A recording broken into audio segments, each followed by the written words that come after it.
take a look. Sorry, my kids are still listening to Bluey. But we're gonna go ahead and get some of these garnets extracted. So I'm working on this piece. Show ya.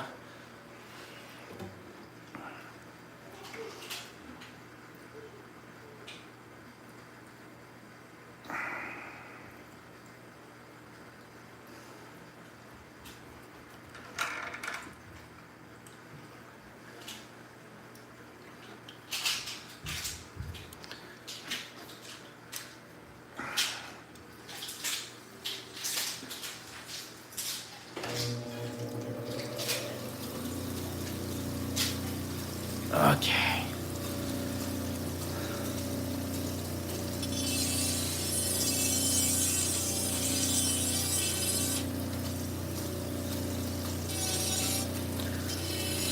What we're wanting to do is, I think we need to change that lighting. Go back up to like, hang on.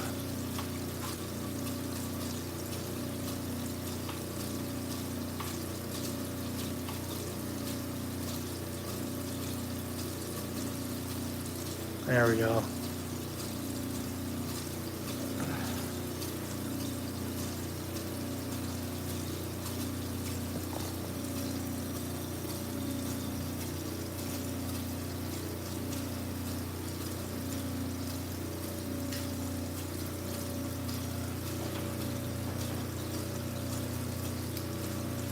And this water down just a bit.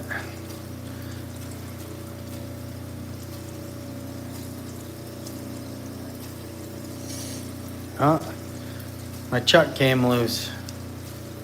It's been doing that quite a bit.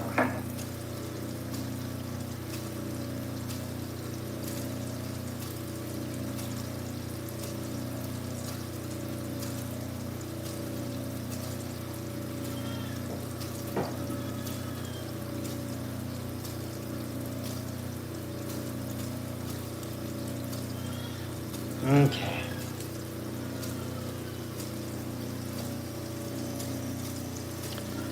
So we're gonna try and get a couple of these garnets out. Right now we're going after this guy.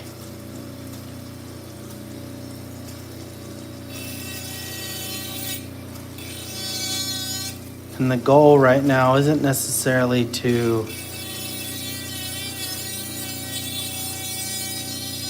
pop it out exactly. Like it's to kind of carve around it and get underneath it. So we got some water running to help us keep the bit cool.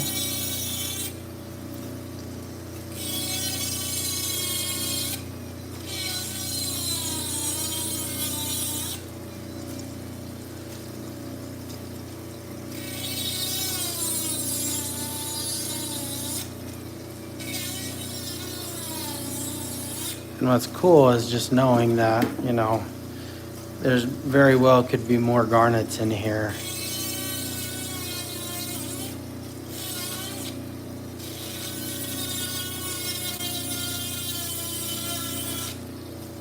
Turn the water back up just a bit.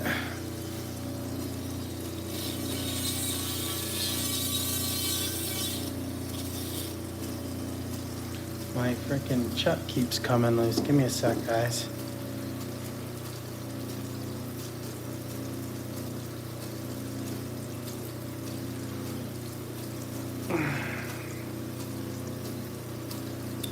Maybe I need to not be so nar bobo.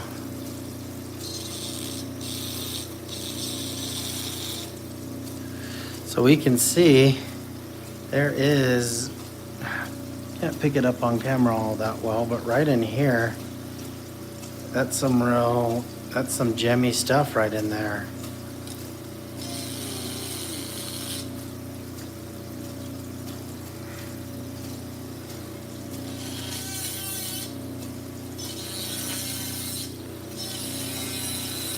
So the goal here is, you know, see if we can get this garnet out.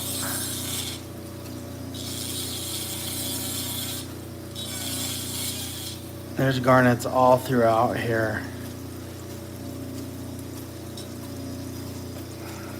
This is a fairly large garnet.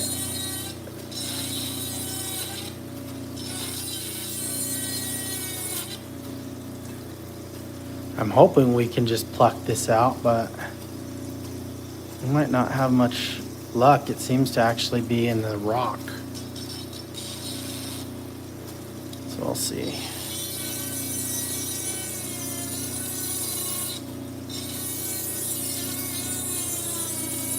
I may take this over to my wet saw.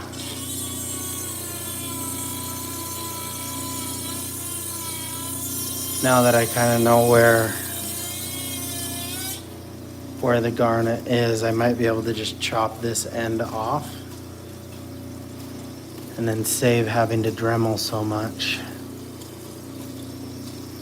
Let's get a little closer right in here.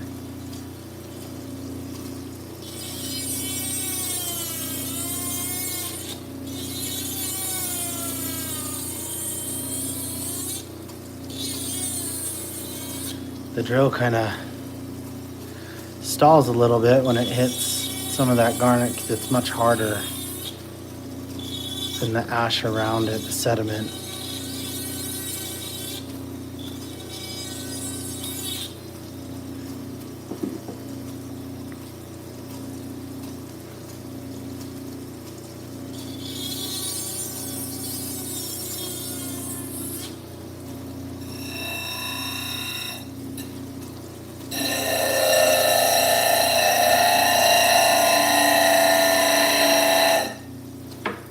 Oh, that did it.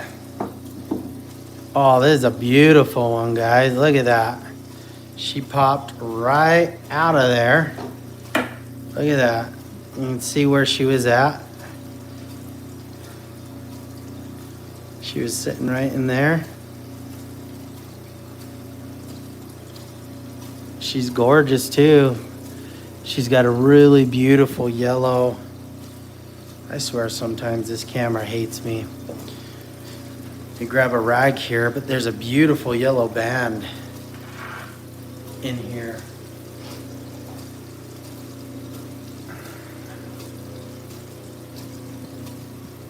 Okay.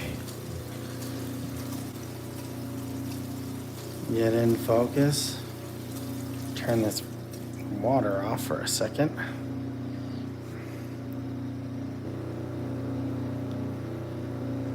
I don't know if you guys can see that, but look at that beautiful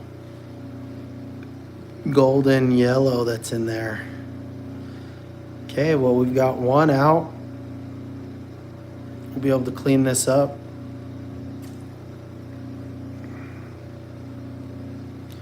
And let's take a look at the other ones, see if they're even worth working on. Let's see.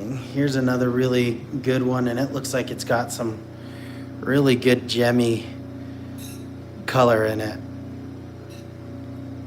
See how it's kind of got that really nice solid glassy. It is a little choppy here, but we might be able to cut that out. It looks like we've got another garnet there, but that doesn't look very gem-like.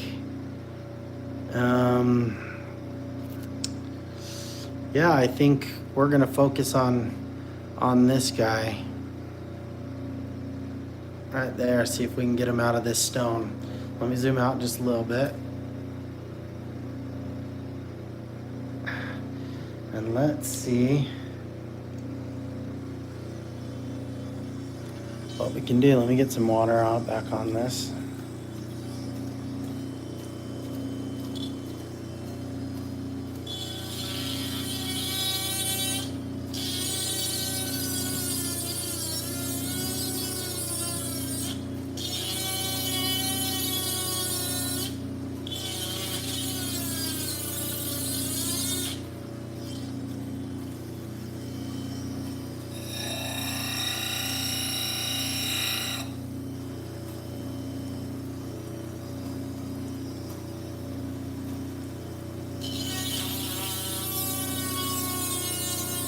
See if we can get this garnet out. Beautiful Utah green garnet. You know what? Maybe this is the wrong Dremel for the job because my collet keeps coming loose. Hang on, guys. It's freaking bugging me. I'm gonna wrench it down with a pair of pliers. I'm tired of dealing with this.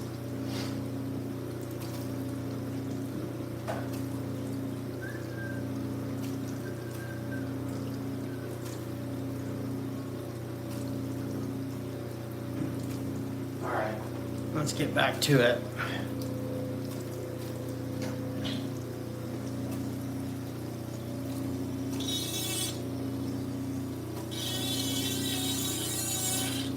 So we're trying to get this green garnet out of here.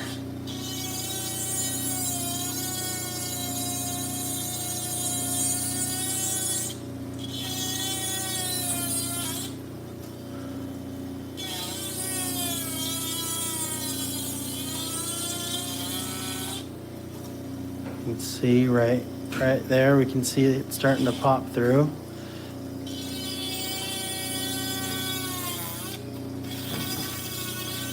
Oh, that dang collet already. Okay. I'm gonna lose my mind. Up in here, up in here. It's like that rubber kind of burned out. All right, let me get opposing pliers. Frickin' A. 1 second, guys. I gotta frickin' tighten this collet down again. Ridiculous in my opinion, but alright, that should do it. That is, if it slips even after this, I don't know what else to tell you.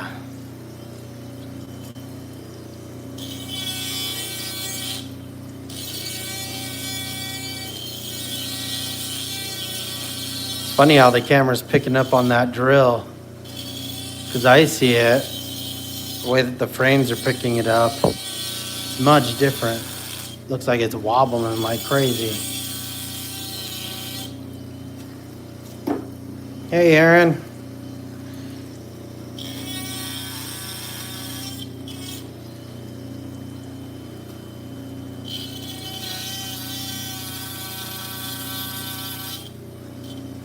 Trying to get this garnet out of here.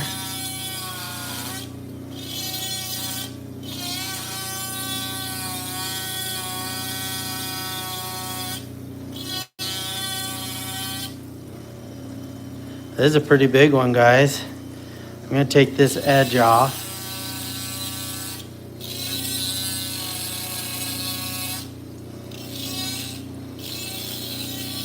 I'm gonna zoom out just a bit. Okay, I'm going for the plunge. Look at that right here.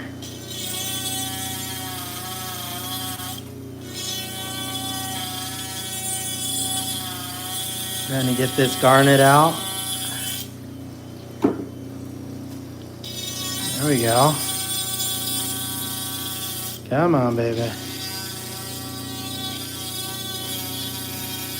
Trying not to damage that garnet on the other side.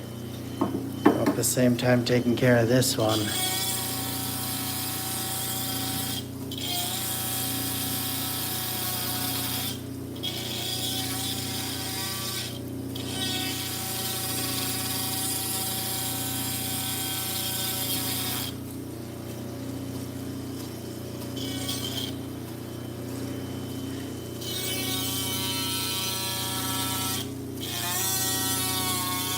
This is going to be a pretty big garnet. I did not think it was going to go this deep. I'm going to keep trying to undercut on this side. Right here. We're trying to pop this green garnet out, everybody. And it's very, very satisfying when these things finally pop loose. Sometimes you can do it by hand once you kind of get them. No, I'm gonna try and go for it. Let's see if we can get it to pop. 1 second. Here we go. Not quite, but we're getting there. It's closer than it was.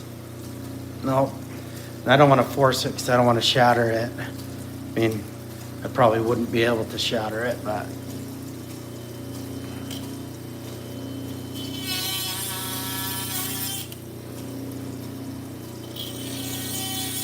we're gonna get this. Believe you me. Really trying to avoid hitting that stone. So this is a green garnet that's in the matrix. So a lot of time when you get those beautiful green rings, you know, someone's got to pull it out of the frickin' matrix, pull it out of the earth. And this is kind of what, in order to get these gemstones out, a lot of people will do is they'll come in and slowly but surely try and extract these stones. This is how you get diamonds,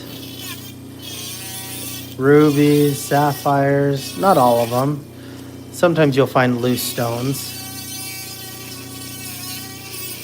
But apart from making jewelry, I also really enjoy doing this kind of stuff.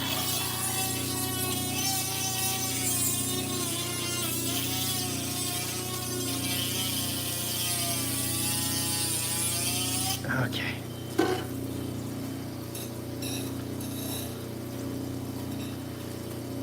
It gets gemmier down here. See how that green starts to clean up right in there? So the deeper we go, the better this stone's getting. Let me change my camera angle for you guys. So I'm trying to chase the light, and there we go.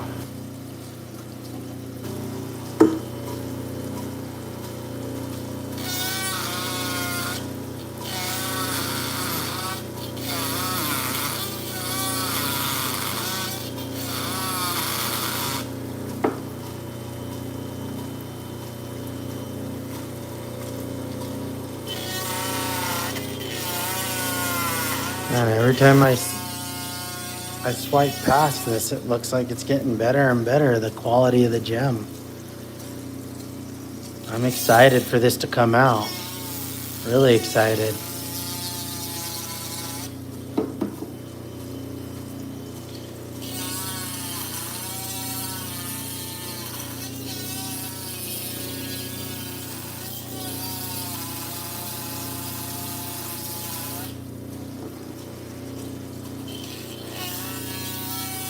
No, I went to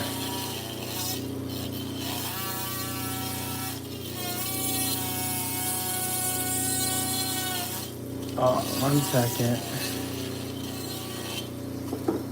Oh, we are so close, guys. Look at that. That stone is just appearing. Look at this. That deep green right in here. It's looking so pretty.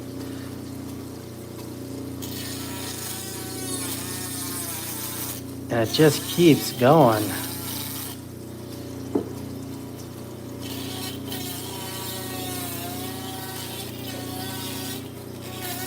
Okay, let me change angles here really quick, everyone. I'm going to, now that we've kind of got this carved out, I want to give myself a little bit better of an angle now that we're getting in here really deep. So I'm going to hit this with a solid, with this really aggressive wheel here. And sometimes you can get it to shake loose. Look how much material this wheel can take off in just a couple seconds.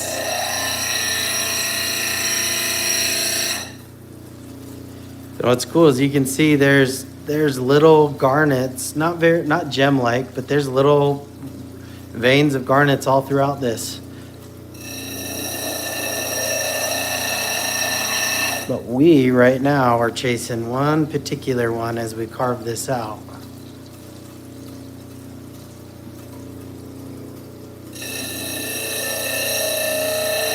Oh yeah, that just chews through that material. Nope, still not wiggly. But it gives us a good angle that we can start chasing that. So let me come back over to this. What's the dark spot on it? Right here. Those just look like some inclusions. So a lot of times when these crystals are forming, you can see there's a dark spot right here too. And hang on guys, I'm gonna turn this down. It looks like it's kind of washing it out. There we go. That lighting's a little bit better. So you see this dark spot right here? So that's just an inclusion inside that crystal. So a lot of times when they're forming, there'll be impurities, metals a lot of the time, different types of debris, and that'll get trapped inside the crystal as it forms.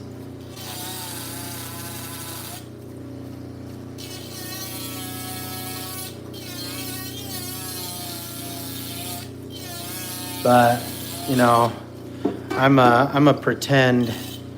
I know a pretty gem and how to take them out, but I don't know all of the science. I don't know all the science.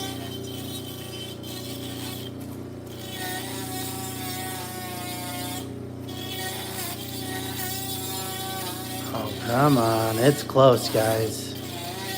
It is close. Come on. We're hitting some harder stone underneath right in here. It starts to change color. You guys can kind of hear that stone. So this is kind of like a soda ash. See how easy that cuts away. But once we start getting into like this rock, it doesn't quite move as quickly as this. So let's see.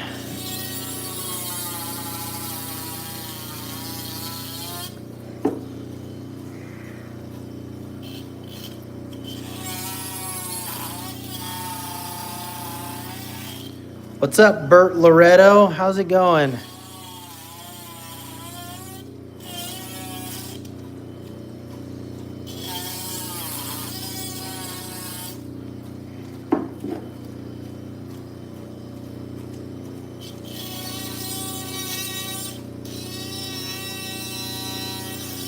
So there's a really good chance. It's so hard right here. There's a really good chance if we can get this one to pop out, we might be able to even polish it and set it in a piece of jewelry tonight. Once it's out of the matrix, we'll be able to clean it up pretty quick. I think I'm hitting potentially other garnet underneath. It's really hard right here. Right here, just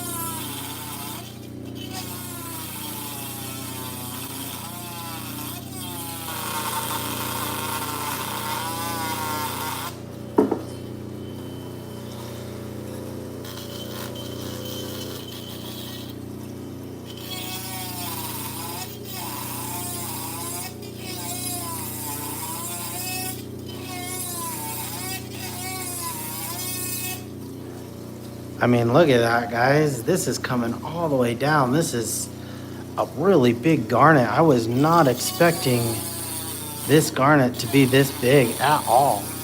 I am flabbergasted.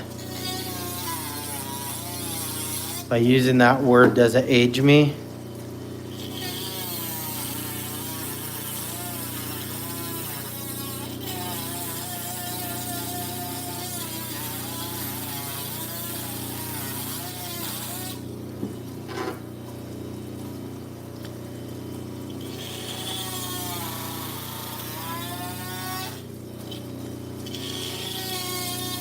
Yeah, I know, Aaron. It's. I'll show you guys just so you can see how much bigger this is than most. Let me go grab one really quick so I can show you. You know, this is This is one that we cut out and faceted the other day. Okay. And you can see the size difference. I mean, this is a really big garnet. I mean, and this is, you know, probably about a 3-carat stone. So this is really big. And the nice thing is, especially down here, it's very gemmy. It's got a lot of good color to it. So we're gonna keep digging and see, hopefully, if we can get this to pop loose. So let's keep at it.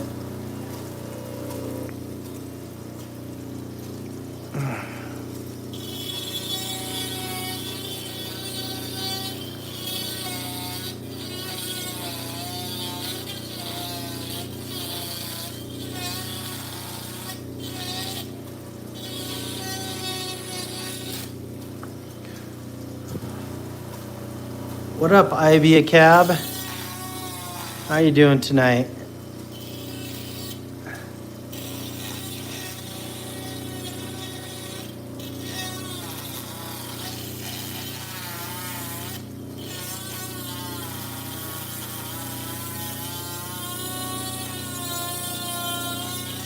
Oh my gosh, it just keeps, I'm really excited, everyone. It just keeps going and going.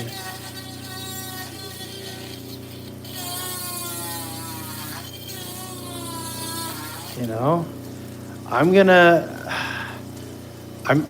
go ahead and sacrifice this guy. I think we need to chop some more. What's up, Dorbin? How's it going?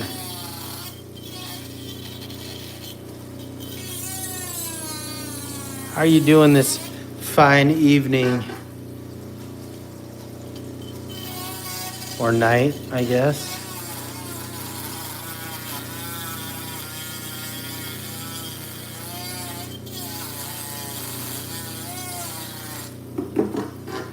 We're close, guys.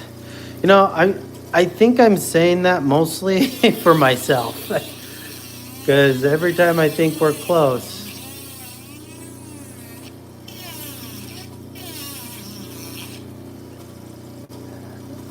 I'm gonna chase some more. Let me get over. Entertainer? Me or you?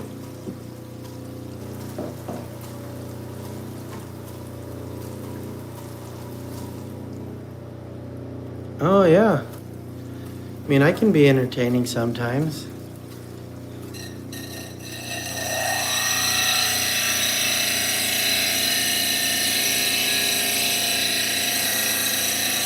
Gonna really hog this material off.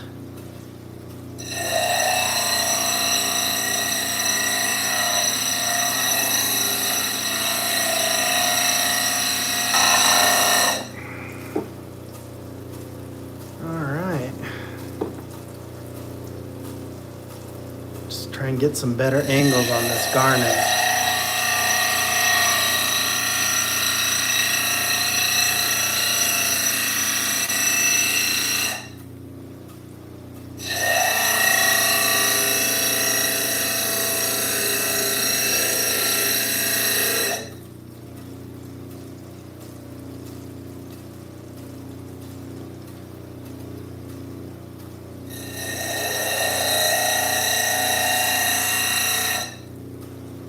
Okay, we're in business now. So there was, as we can see, some gemmy garnet down here. It's unfortunate I hogged that off, but you know what? Win some, you lose some. We're chasing this one down. All right, let me come back over here. There we go. Turn this water off, get this water back on. All right, let's start hogging away.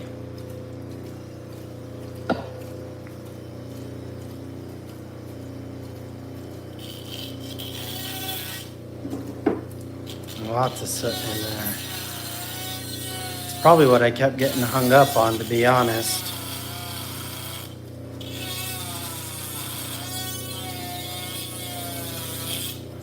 Yeah, you can see.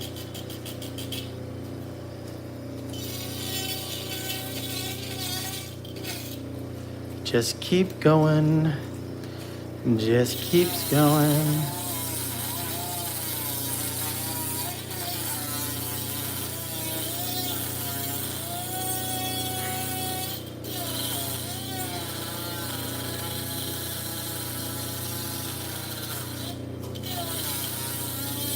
I think we finally found where it ends, guys. Down here. Let's see if we can get an undercut on it.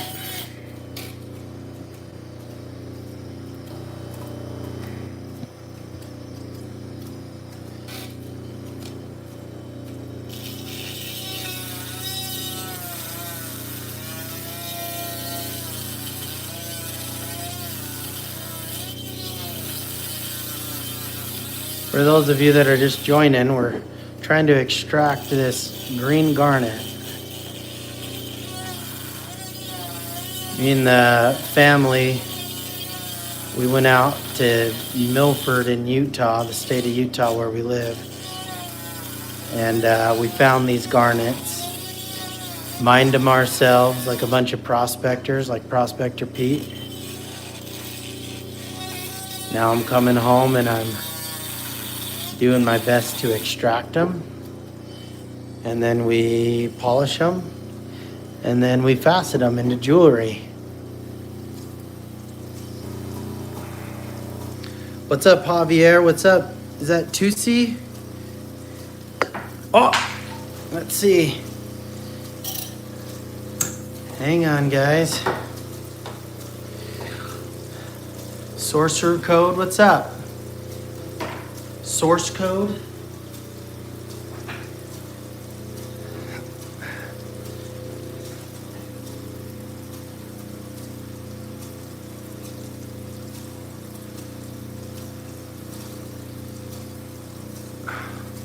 All right, guys, check her out.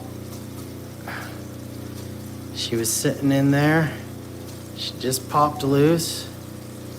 Look at that underbelly. Look at those facets, those terminations. So let me show you guys how big this stone is, okay? So this is one that we did. This is about a 3, maybe 4 carat stone of green garnet. And this one is just massive. It's huge. I can't wait for us to clean this up, and look at the clarity on this. Let me get my camera to focus. 1 second, everybody. Oh. I feel like sometimes my camera wants to work with me, and other times it's like, yeah, good luck, bud. So what I mean by clarity, okay, is this is unpolished, just right out of the matrix, and you can see all of the inclusions on the inside. The problem is we do have quite a few cracks right here, some big ones. So as we go to polish, you can kind of see, as we go to polish, we'll probably lose some of this stone, unfortunately. That's just how it goes. But that's a beautiful deep green. It's kind of hard. Let me change the color here on this, on my light. And I'm gonna go go down to 27K. You can see that green color a lot better. Well, we did it, guys. Now, let's see if we can get another one. So I kind of feel like we've gassed this thing out. You can see where that crystal was forming on the inside of this. See all of its terminations in there. But kind of feel like there's not really anything worth chasing in this anymore, except for maybe cutting this stone up and polishing it later. But we do have this one. And that guy, look at him. This is gonna be a fun one. I might be able to pop this off. Let's see. Nope. Let's take it over to the wheel. Sometimes it's a little faster in some occasions to get it up on the wheel first. Let me get that water on.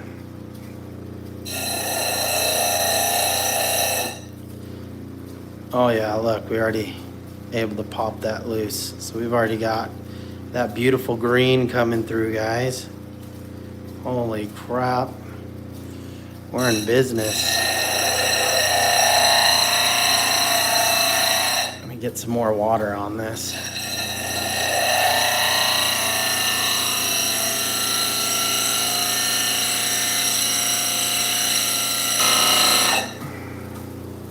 That's a pretty tough stone, I'll tell you that, in comparison.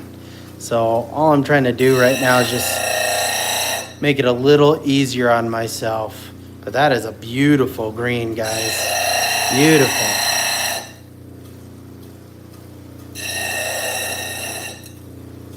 Okay, I don't dare do any more just in case I hit that stone with this wheel. That's a very, very rough wheel.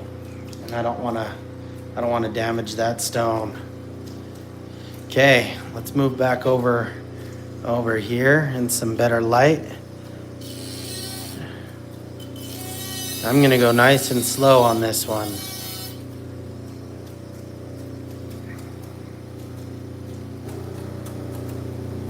Yeah, it is pretty crazy. It comes out of the rock. Sometimes you can get it just to pop out and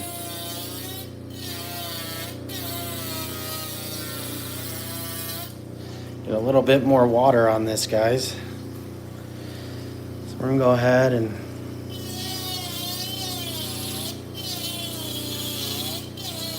feel my diamond bit on this kind of dulling out a little bit. It's not as aggressive as it was earlier.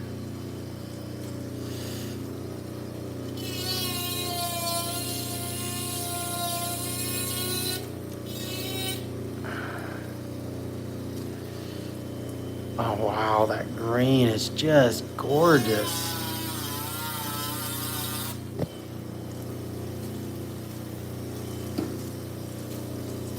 Oh, there's another one popping its head out right there.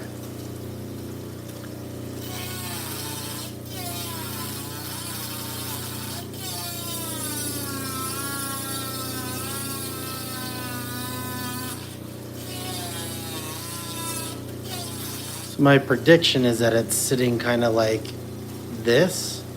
So I'm coming off to the side to try and create a channel in hopes that I can create an undercut and get it to pop loose.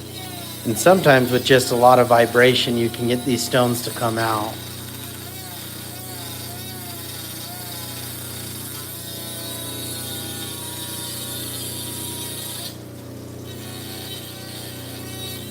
But yeah, what we'll do is we will we take these garnets out, and then we cut them and polish them and turn them into jewelry, and then we sell them, you know, for money. Go figure. What kind of stone is it?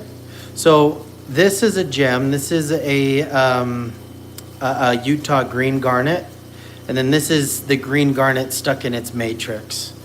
So a lot of this is like, I don't want to necessarily say petrified ash, but it's basically sitting in volcanic ash that we're carving it out of.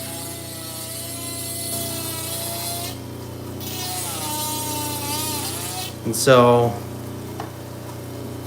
the hawk method, I'll show you. So these are the gems that we extract out, and then we kind of turn into different beautiful little pendants, and you get some nice beautiful jewelry or gems out of it. Put them in rings, and we just pulled this one out of another rock. And this is a really big one. But this one I have a feeling is a little bit nicer of a nicer quality of a gem.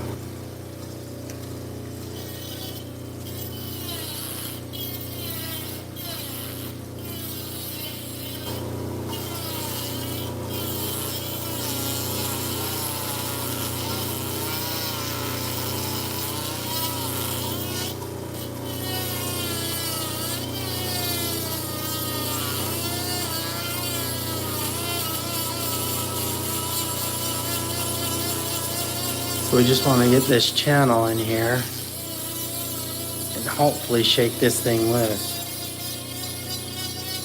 Yeah, this one is super green. Very gorgeous. I'm excited. I'm excited because there's another one. You know, if you find gold, you keep digging. Sometimes there's hidden gems even inside.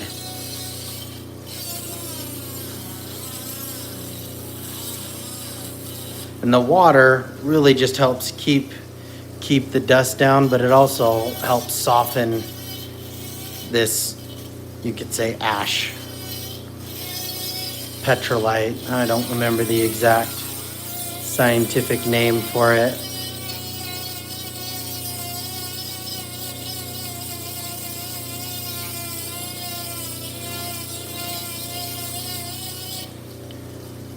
I'm curious, why is your username the Hawk Method if you're still here?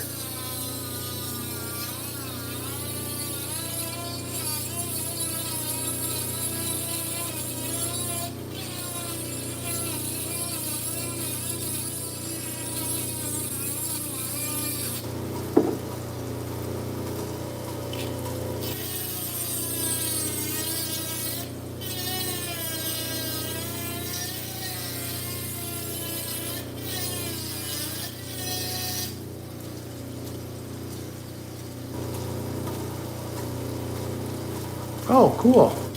Are you a yoga instructor? Or something similar?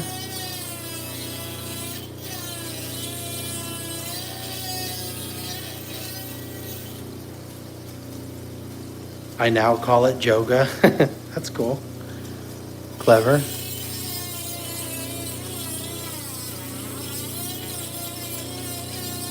Yoga therapist, yes. I'm not gonna lie and call me ignorant. I don't think I've ever heard of a yoga therapist. I'm assuming you're just using yoga to help treat the body.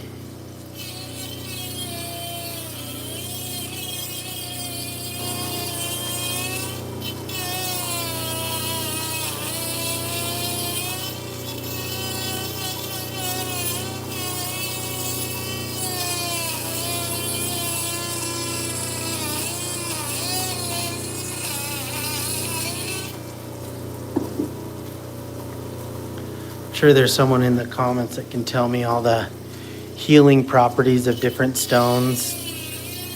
I don't really know much about stones. In the West anyway, okay.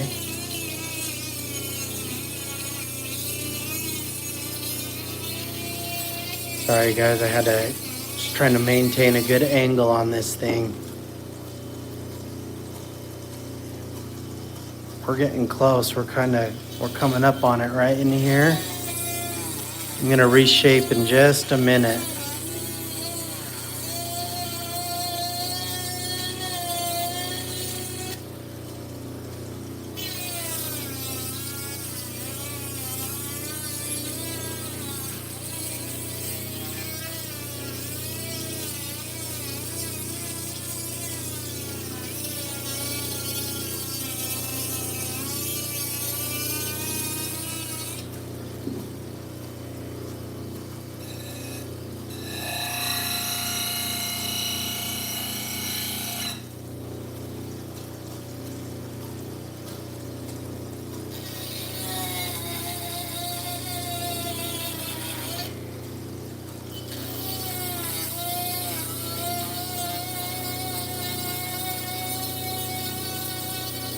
Oh, cool.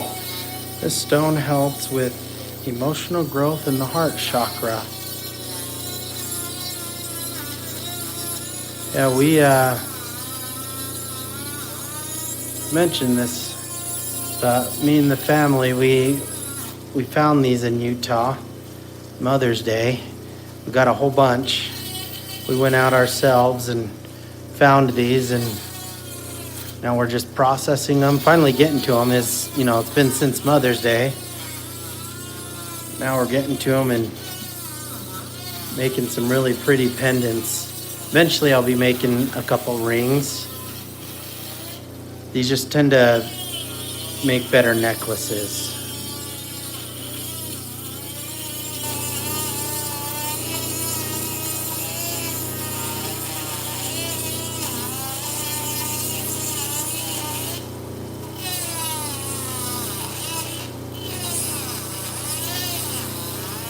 Do you have a YouTube channel, Hawk? Oh, I think the Dremel either ran out of batteries or got overworked. Let me let it cool down for just a second. But while we're doing that, everyone, we might be able to get this thing to pop loose anyways. Let's see. Ugh. Let me... Oh, you deleted it all. You know what? I get that. I started a YouTube channel about a year ago. I kind of sat on it. I didn't do much with it. I love doing this, but I didn't really do much with it. And then I finally, earlier this year, was like, you know what? I'm already sitting down doing all this crap. I might as well just record myself, you know?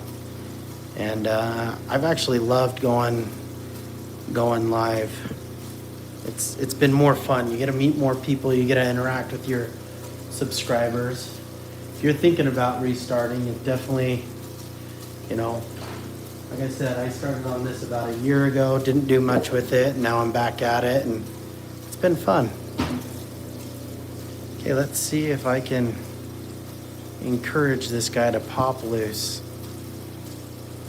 You know, a little bit more leverage on her. Ooh, I felt her move, everyone. You guys ready? Oh, heck yeah. Look at that perfect indentation. Oh yeah, guys, I am so stoked on that. That's what you want to see, a perfect release. I don't see any major cracks. You know, I'm going to just jump right in on this guy and I'm going to clean her up just a bit. Because this stone is worth it. My goodness.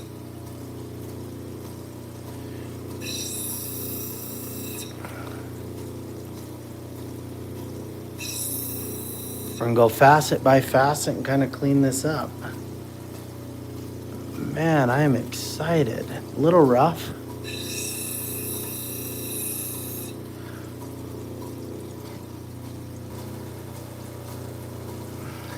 But you know what, Hawk, I'm telling you, inspiration, the fact that you're already at 1,000 followers, you know, that's a dream. Look at that beautiful yellow eye coming through.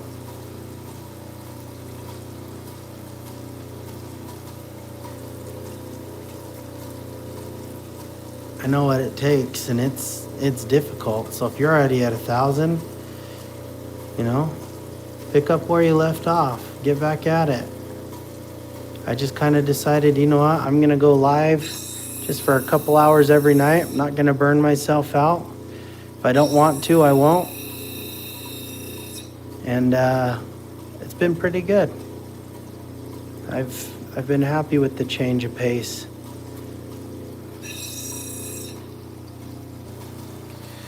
Terminated. So when crystals form, you see these peaks like this. That's a termination. Let me grab some, I've got some citrulline or sertraline, whatever the crap it's called. Citrine. Thinking of, I don't know where my citrine went. Here, let me grab, here we go. I'm saying sertraline. I think that's some of my wife's meds or something, but. So this is citrine. This is a stone, comes out of the earth just like this.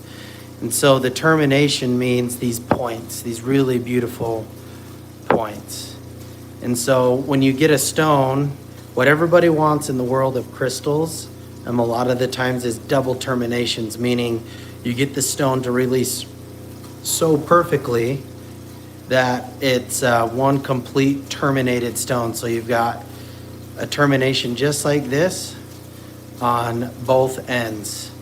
And I planned on cleaning this one up too tonight. Take some of that skin off. And this is one of my favorite stones to work with. Opal of my eye is clever and a great name. Thanks. Thank you. You know, I fell in love with gem cutting with opals. Here's an opal that I cut the other night. I think it looks like the ocean, you know. This is an Ethiopian opal. But tonight we are cutting green garnets. We just pulled this one out of the matrix. And right now we're kind of cleaning it up.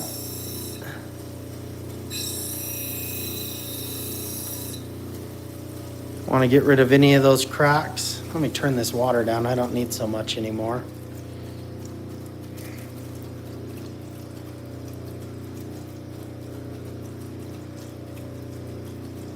It's a little milky, but on this end, it's just a deep green. I mean, look at that yellow eye coming right out of there. I love it. Man, this made my night. Got a rough. We're gonna hit this facet right here. The collapse protocol.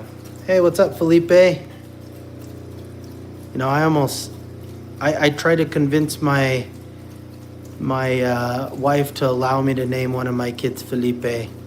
Felipe or Wilfredo.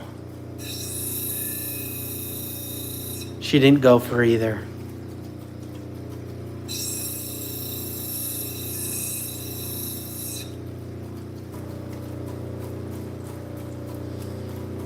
So what we're trying to do right now is get rid of any of that rough scale so that when we go to put it on polish, it is nice and smooth and glassy. That's what we want to do. And I'm going to dry this off. Take a look at it, everyone.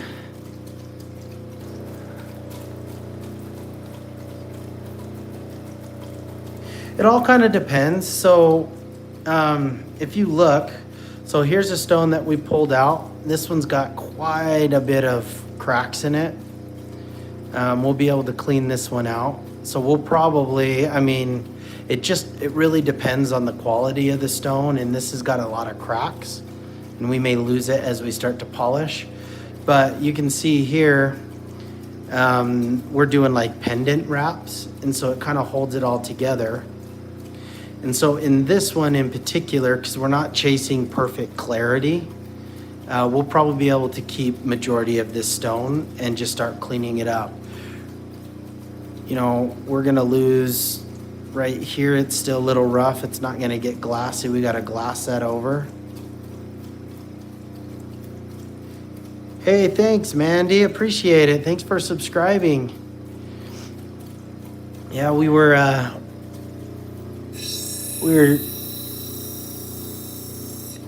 just taking some of these garnets out. Yeah, I've got a couple of them. Let me show you. I've got one that's getting cleaned. So here's one. I already showed you that one. Here's another big one. I'm going to be setting some in some silver. This needs to get cleaned too. You can still see some polish on it. We just barely started setting these. I've got one on a chain, but it was being kind of a stinker and I had to go clean it. And so it's sitting. Thank you, Mandy. Mandy's Candy. Do you make candy? Do I have a shop? Very soon I will.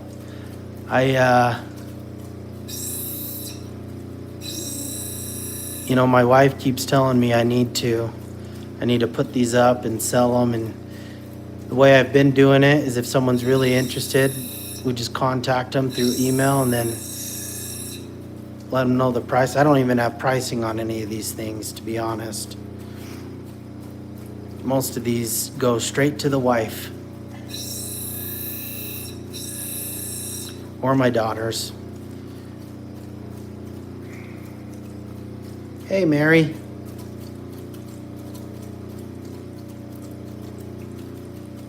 So we're still a little rough right here. Got a dull spot, kind of a chip. So what you do with ones like that, you kind of add a new facet. Doesn't have to be very deep, just to kind of get rid of that. Nope, I respect for...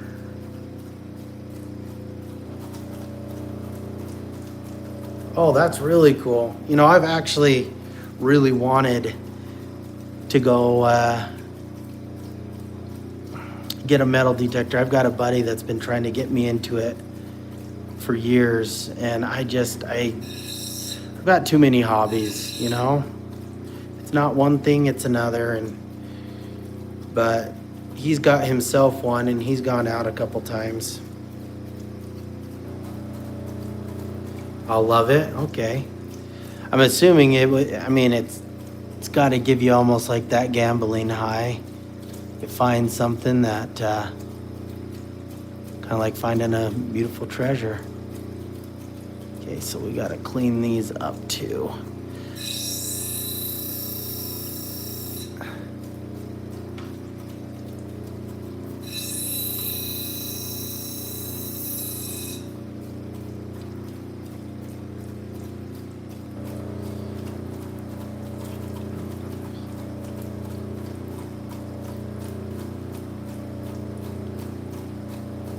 Charge what I want. I appreciate that.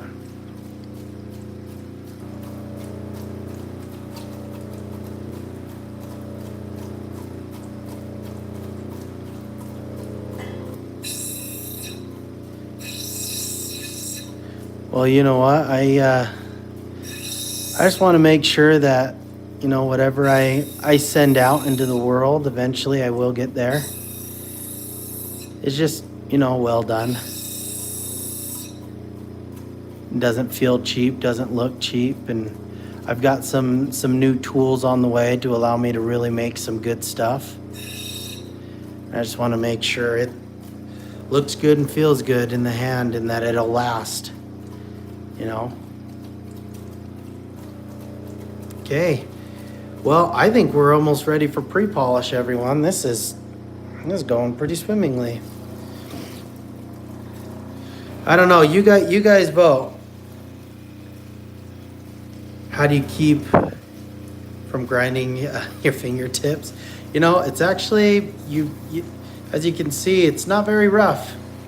You know, it's rough on the stones because there's diamond, but, you know, I have, if I'm really pushing hard, I've accidentally cut myself, but it usually takes a long time to grind down your skin enough to really do it. Usually it's when I'm faceting small gems. Let me show you a couple that I for sure have ground my fingertips off.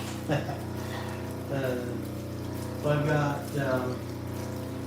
I fasten a lot of opals. Let me turn this off for a second. So this is one that I did grind my, let me get it in focus. So I cut this by hand on this machine. There's a Ethiopian blue opal. And it's so tiny, as I was trying to get those angles just right, I did grind some of my fingertips off on this one. I've also got, some of you guys may think me a fool, but I also faceted this teeny tiny opal. I've got a video live stream of it on my channel. I faceted this guy, shape of a little diamond, on this machine. And this one also ground off some of my fingerprints there. He's little, but it's a beautiful stone. Lots of flash, lots of color. And then let me see a couple others. I've got one even smaller than that I did. And my wife asks me all the time, she doesn't understand how how I was able to do it. And honestly, I don't really know how I was able to either, but I did it. All in this little teeny tiny opal I was able to get. It's kind of more of a princess cut. You can see I literally just had to use pressure. But if you look under a loop, you can see there's a table and a facet and a girdle. And it's a diamond. Well, diamond shape, I should say.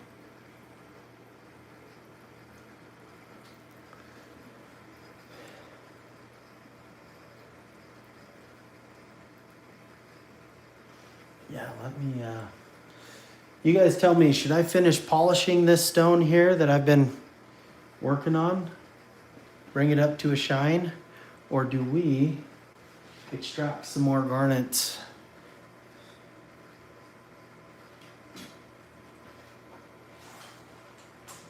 Little diamond opal. Do we finish polishing this, or do we go back to extracting some garnets out of the matrix? Because I did remember seeing another one in here, right here. There's a guy right there.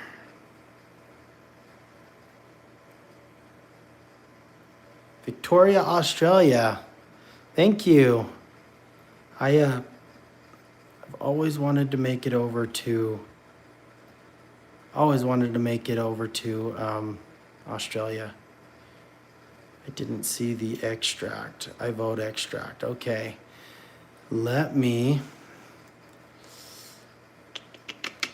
Let's see if we can try and dig this guy out. I don't know how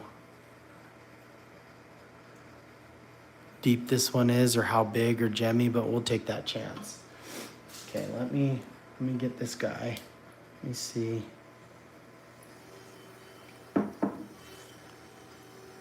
Get some water going.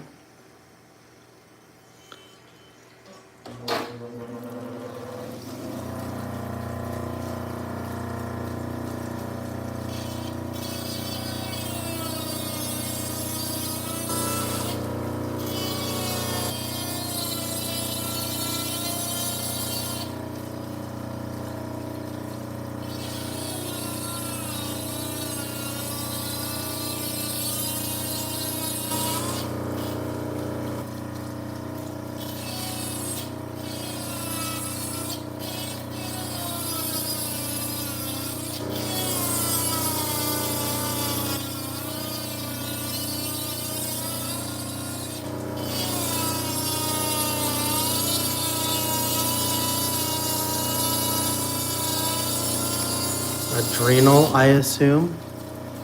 Not quite sure what that means. Adrenal, are you referring to a stone, Nancy?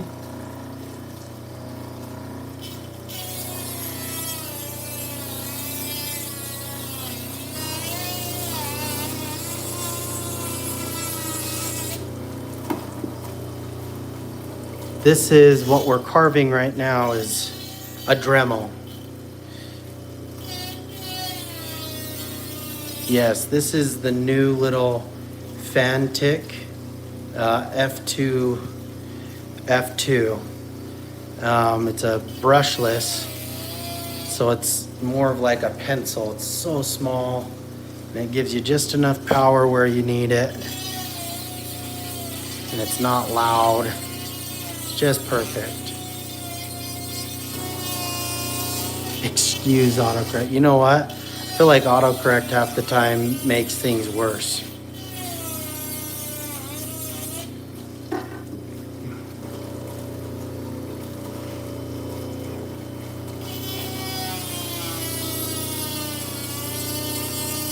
So what we're trying to pull out of this, guys, is some green garnet.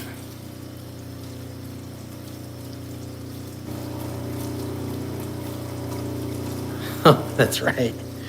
I swear talk to text is the worst. I'm in my truck a lot for work. Travel all over the state of Utah, and I swear talk to text has gotten worse over the years, not better.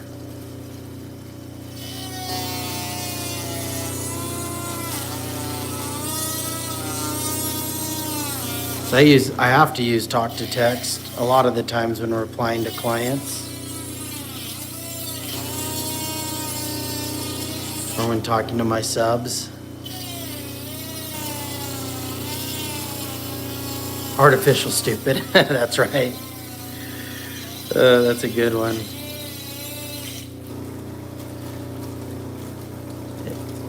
This Dremel is either dying or getting overloaded. Maybe I need to stop pushing so hard, being so strong.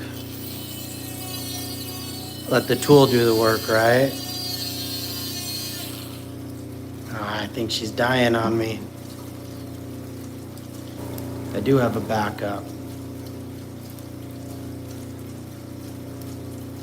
But I don't think you guys would be able to hear me over it. It's so loud. But I did create enough of a channel that we might be able to get this to come out.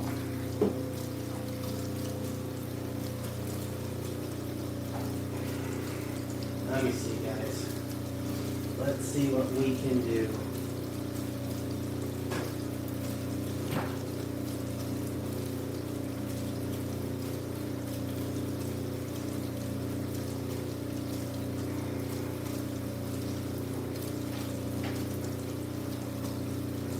We're gonna go old school, okay? We're gonna hit it with a pick real quick. On my Dremel, my Fantic, my rotary tool. Dremel's a brand like Kleenex, I guess. I was corrected by somebody the other day. They're called rotary tools.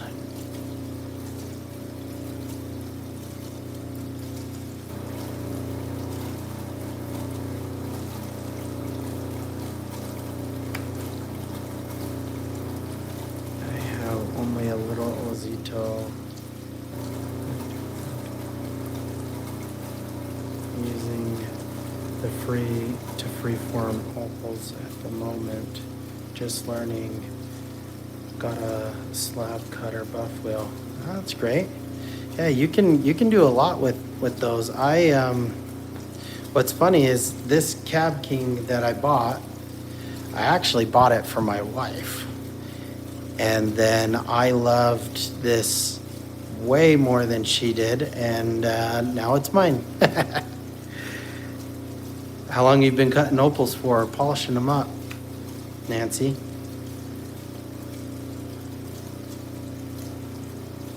This is much stiffer than I thought it was gonna be. Give that Dremel just a quick power.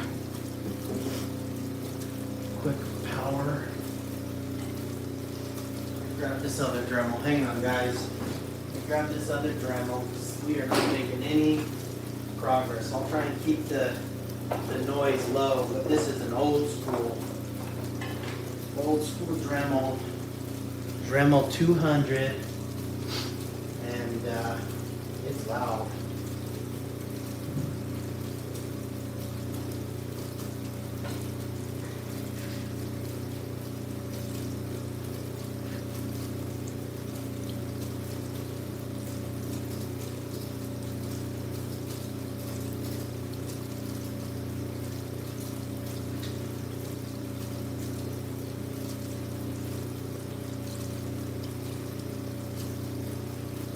Just gotta get the bits out. 1 second, everyone.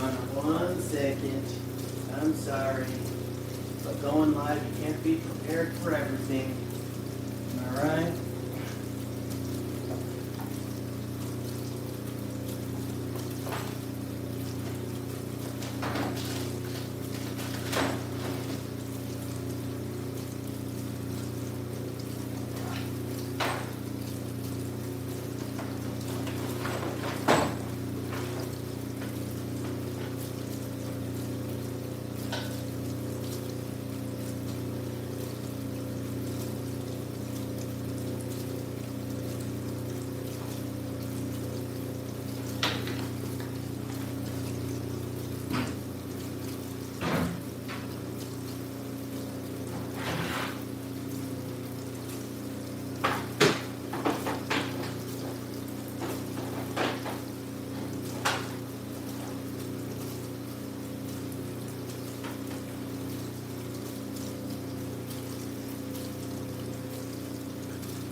Alrighty, we're back in business, everyone. Here's an actual Dremel, but you can see the size difference. It is significantly bigger in the hand, but you know what? It works.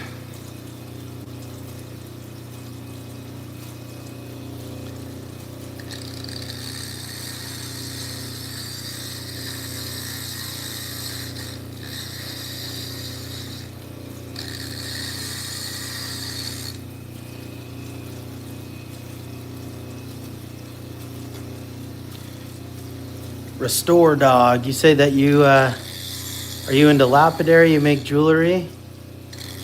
Sounds like you kind of have a little gig going yourself, or just do it for fun.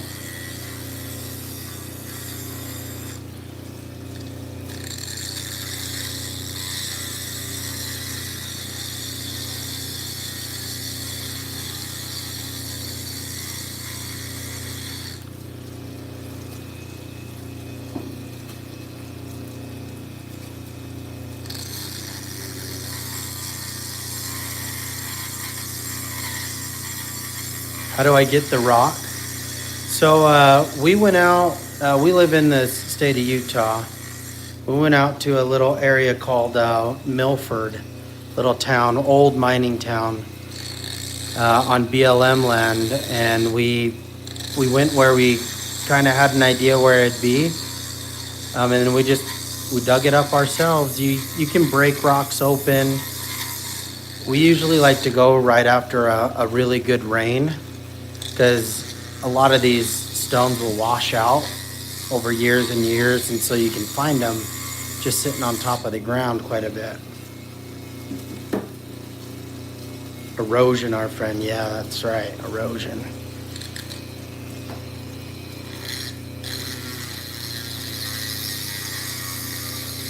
And so some of these stones will erode out, but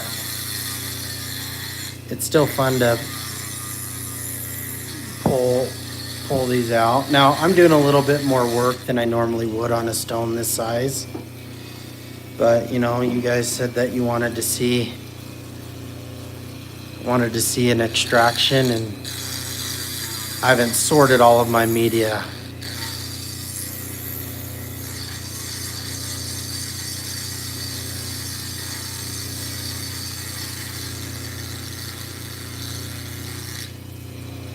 Yeah, no, yeah, we mined it ourselves. Now, let me rephrase. It's not like we went out there with a pickaxe. Well, I mean, I guess we kind of did, but we weren't like digging deep into the earth. These usually are in boulders, and you crack boulders open and then you can find them. Usually you don't have to go very deep.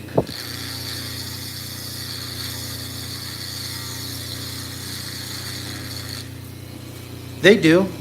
They kind of pop out, so you can see right here. So right here, we just pulled this stone out, Restore Dog. This guy was sitting in here. I've kind of changed the shape because I've been polishing on it, but we were working on this. You can see I kind of carved it off, and then it just eventually it'll pop out if it's a complete crystal. This, I kind of have a feeling it's half of a crystal.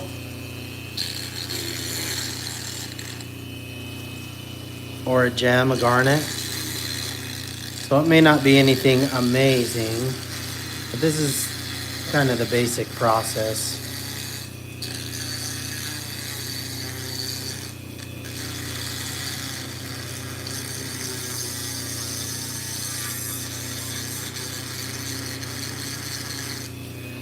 I'll tell you what, this Dremel, there's a reason why I got a new one. It is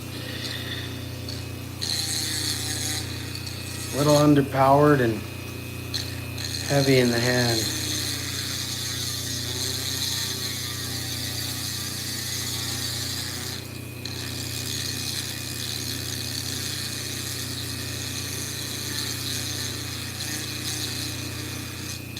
Yeah, it is. I really do enjoy, you know, that we've got, me and the wife, we just had baby number 5, you know, Call me crazy. Love being a dad. But it's going out, and you can call it rock hounding. A lot of what people call it. It's just so fun with the kids because they have just as much fun as we do digging in the dirt. You get to spend all day outside instead of in front of a TV or playing frickin' video games. Get them away from the screens. And call me fertile. You can call my wife fertile. Yes, it's a very affordable outside adventure.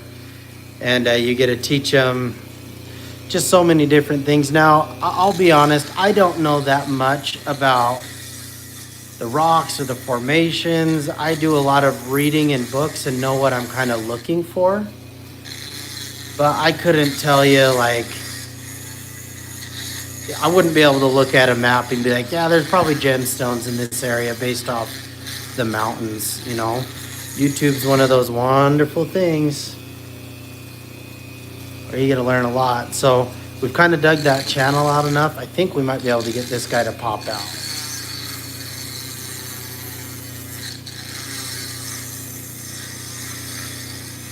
But yeah, she's 4 weeks old, our new baby, and we named her Sadie Joe. And it was a tiebreaker. We had 2 girls, 2 boys. And we were all taking bets because we like to wait to find out. We don't do the ultrasound and figure out the gender as soon as we can. We always wait to find out when the baby comes. So we were all taking bets, including the doctor and all the nursing staff.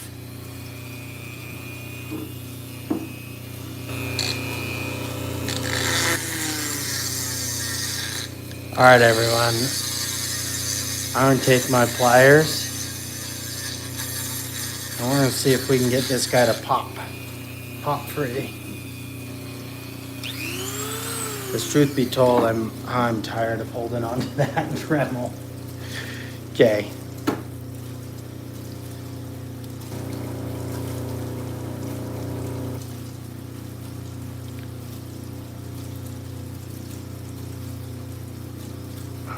Not quite. Put my hand above it.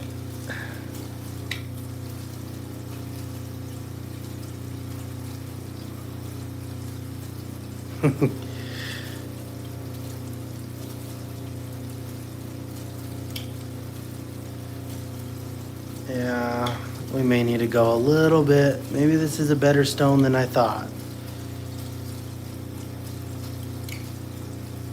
Oh, we broke some of the matrix away off the crystal, the garnet. All right. I learned to pry on opal in the bank.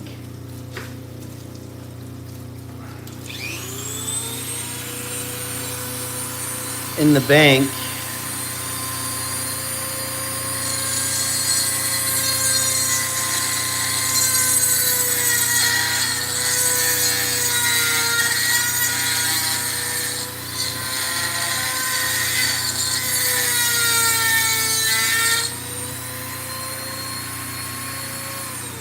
it breaks faster than glass. Yeah, I would agree with that. I can't tell you how many beautiful opal gems I have finally got all finished up and done, and then at the end of polish, break it. There she goes. There's the extraction, and kind of as I suspected, it wasn't great. Kind of broke apart. This could still be turned into, you know, little faceted gem. But let me dig through. Yes, I understand that. I just broke one the other day wrapping it. You know, I almost think that like basket cages breaks almost more stones than they then they wrap. Let me see if I can find, because I've got a box full of all the other green garnets we found right here.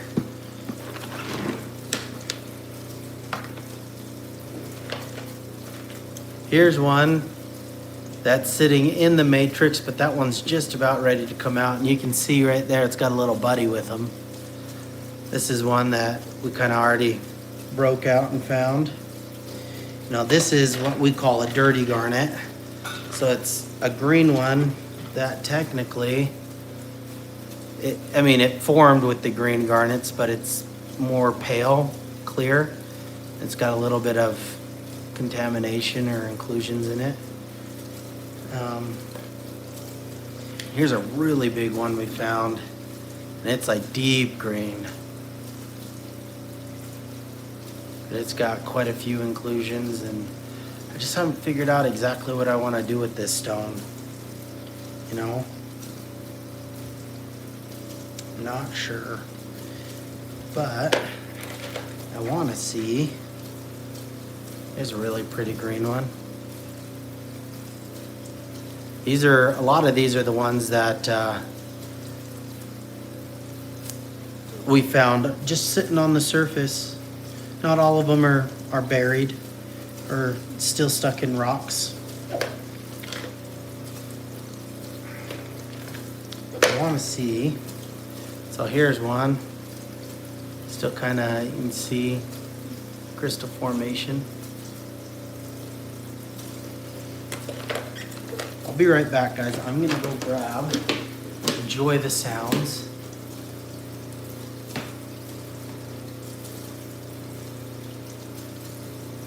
Like to remember the fields down there, that they may remember things I've said before. The fields in, oh, hang on, I'm only 9 hours drive from Cooper Petty. Gotta go again, can pick up anything from the miners cheap, real toss. Gets warm there though, okay.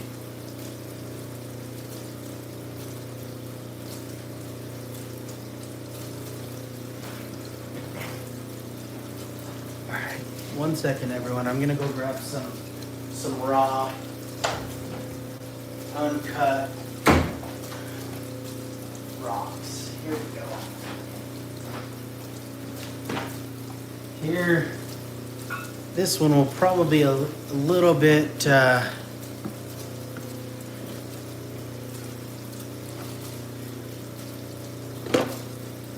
better extraction for you. There we go, that's a good one. Okay, wonder if you find a big enough piece, if you could make it a dice, like a 20 side. You know what's actually really funny about that? I literally just had the thought yesterday, man, this would make a pretty cool dice. So here's one. We'll go in and try and get this guy extracted. I'm gonna see if my other Dremel is charged up, because I hate my old school Dremel more than anything. Cramps my hand, loud. Eventually I'm gonna get one of those, what are they called? Those something Fordhams.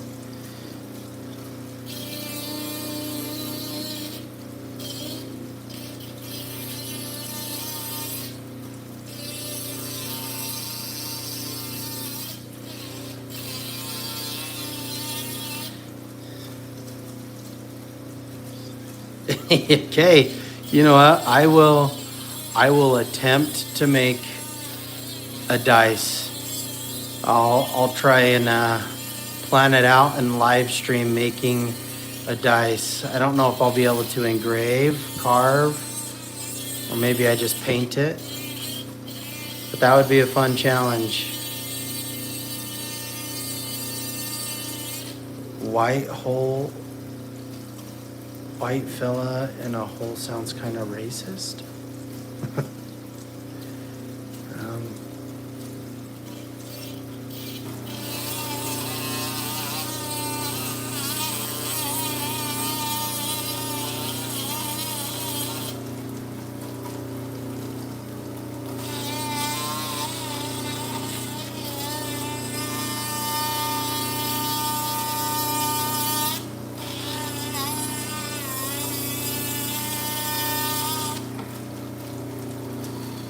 Translation for Cooper Petty, huh? Interesting.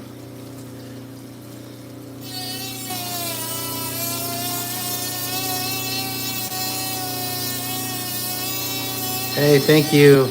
The Collapse Protocol, you're awesome. Appreciate you being here. Have a good night.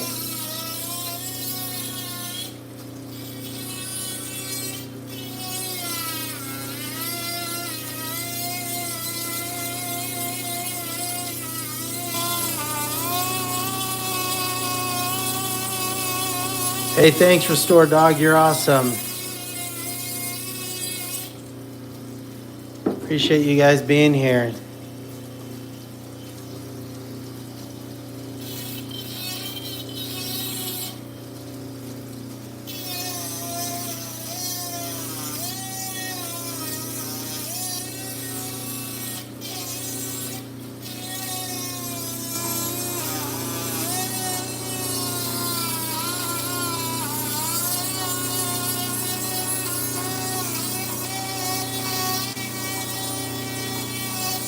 I have to procrastinate somehow.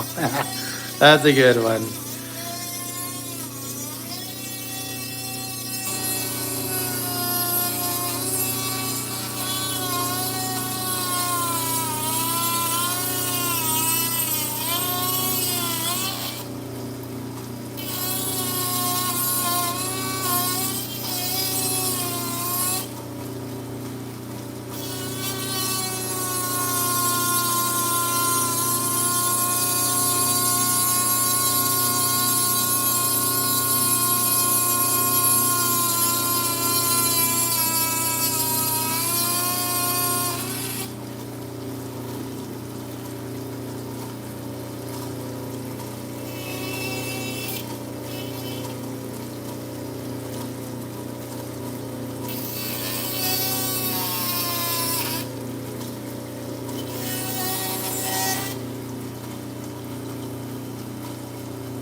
This is a bigger garnet than I initially thought. It goes down quite a bit, guys.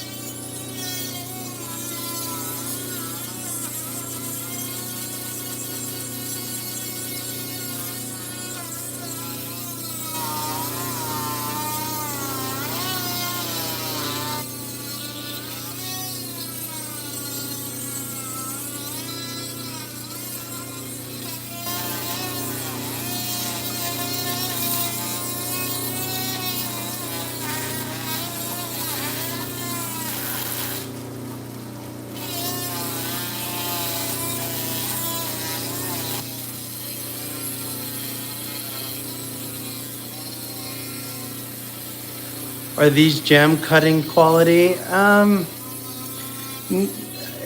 Yes and no, Nancy. Like it's yeah. This is about as gemmy. You might be able to find other ones, but the problem is you just get a lot of these inclusions, these cracks. And so what I found, I think I've shown you already, but what I found works the best with these green garnets is to kind of wrap them in these little baskets, and they look really good and a lot of people like them. There's another big one that I did. I think I showed you already, but wrap them in these baskets. These all need to get cleaned. They got done last night. I haven't put them through the ultrasonic cleaner yet. But I wouldn't say that you'd really try and facet these into like a ring and get a lot of clarity. You can definitely put them in a ring, but I wouldn't necessarily call them gem quality.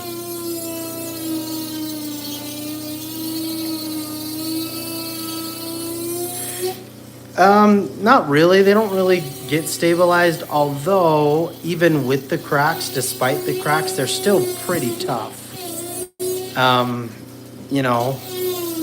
They don't, I've even, really been yanking on them, and sometimes they'll break apart. But there's times when I'm really trying to set that stone, and even despite the cracks, they hang on and stay together.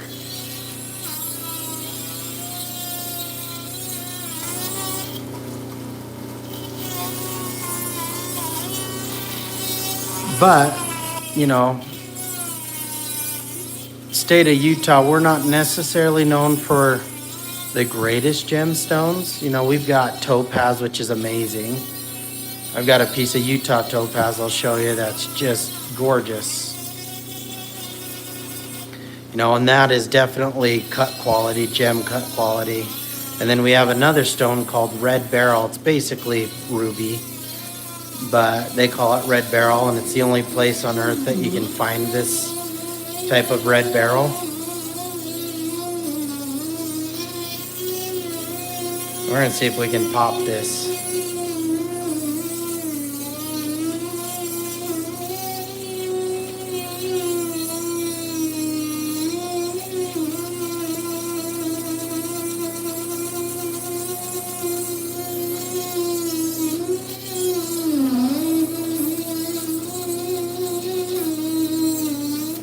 Let me wash this just a bit. Yeah, that goes, you guys can see, that goes pretty deep.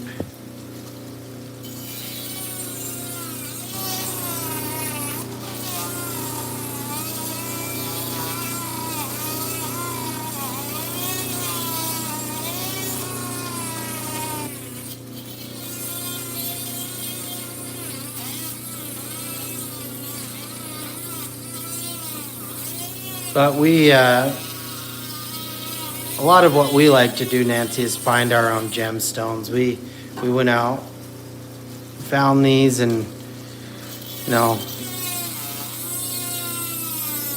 just the memory with the family. A lot of these necklaces I give to the wife or my girls, make some rings, give them to friends or family.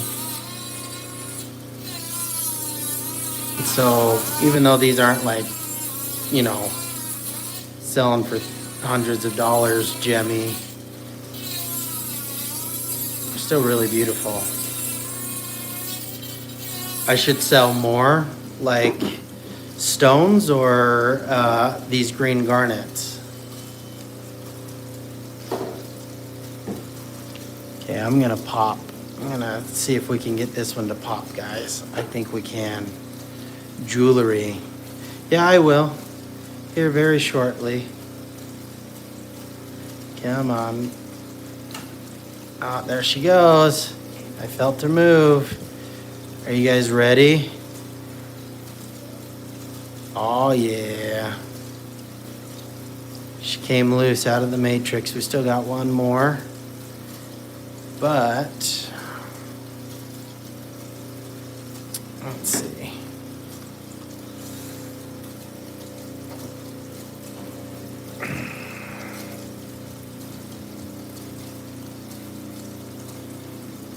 Wait a second, guys. I gotta move some stuff around. Clear this up just a bit. Pan's not draining quite right.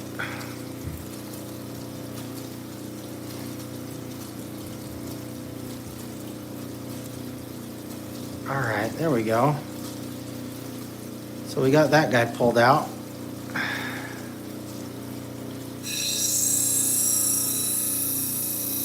Get it cleaned up just a bit. Already got some good facets on it.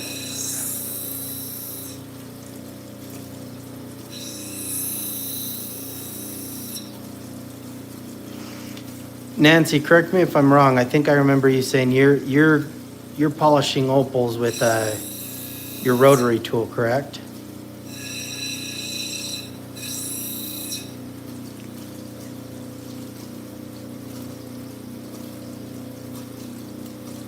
Really good stuff.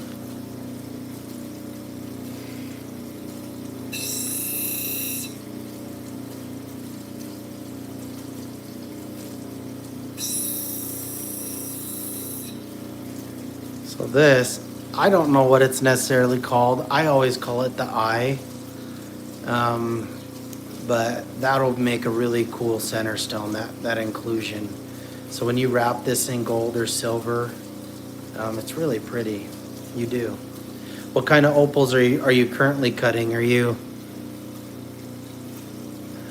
diving into more of the Ethiopian opals, you do an Australian. Where are you getting your opals out of?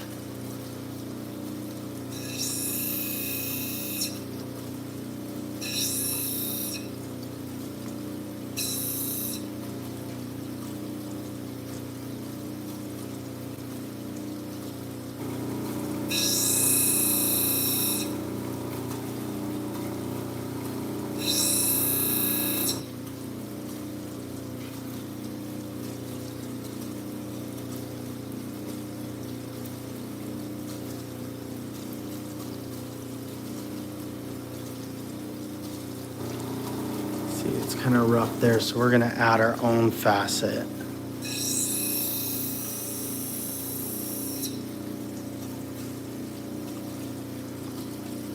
Kind of knock down some of that crusty stuff. That looks really good. So I'm not gonna go to final polish and everything tonight on this stone. I think we may go for one more extraction. I think my fingers can handle, no, believe it or not, this extracting is pretty hard on the fingers. But I think we can do one more. And then I'm gonna be either polishing or setting some stones. I've got till about 11 o'clock. I gotta wake up super early in the morning tomorrow. Gotta be up at 6 o'clock for a meeting.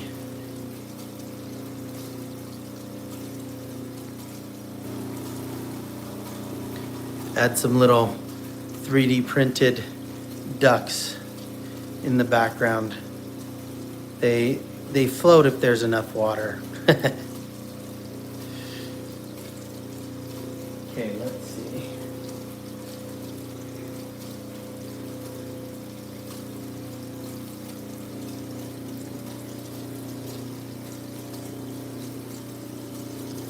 And this one's kind of already got a chip right out of it. You can see it's kind of breaking up. Cobber Petty. Worldwide, Roy's Rocks gifted them to me. He's very good. He has his own line of opal cutting stuff, affordable. Cobber Petty. I'm assuming Cobber Petty is a mine. I think you were saying you go out there and get them.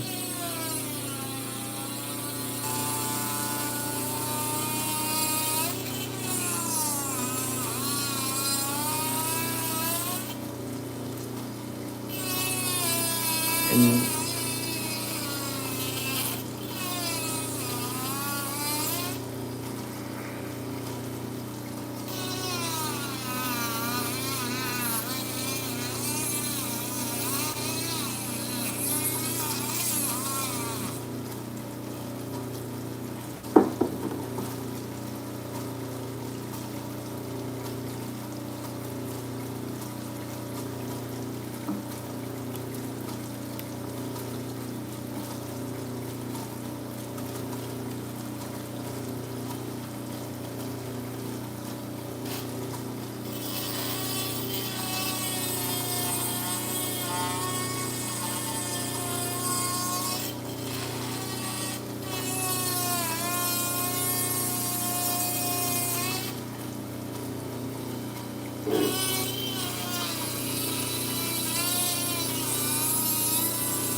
Might be able to pop this guy loose too.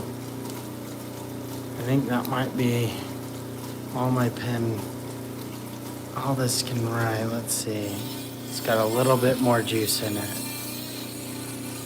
Been kind of doing this all night, and the rotary tool I'm using is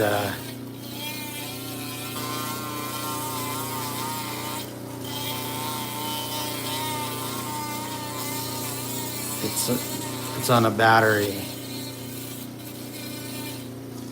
This one goes deeper than I thought, you know. Like that's been the main theme of this.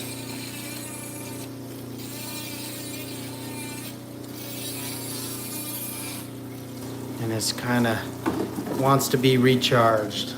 All right, let's see what we can do.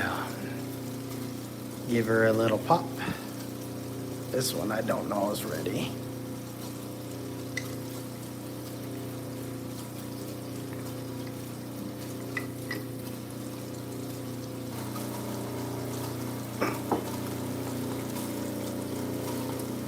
I don't think she's quite ready yet. All right, let me get the other Dremel out just to finish this one up.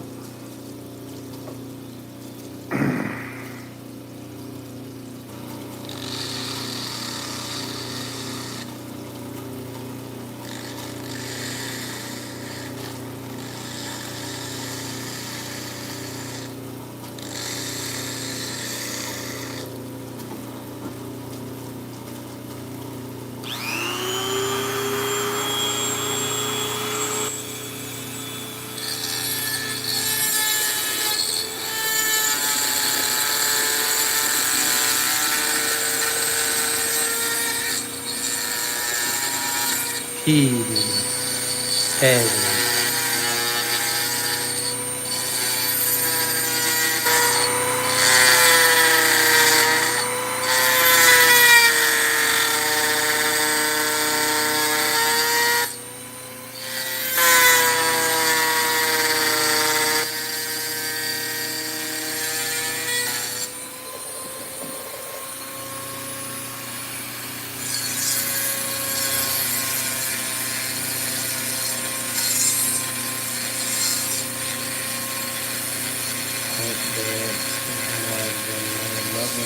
Cool. Check it out.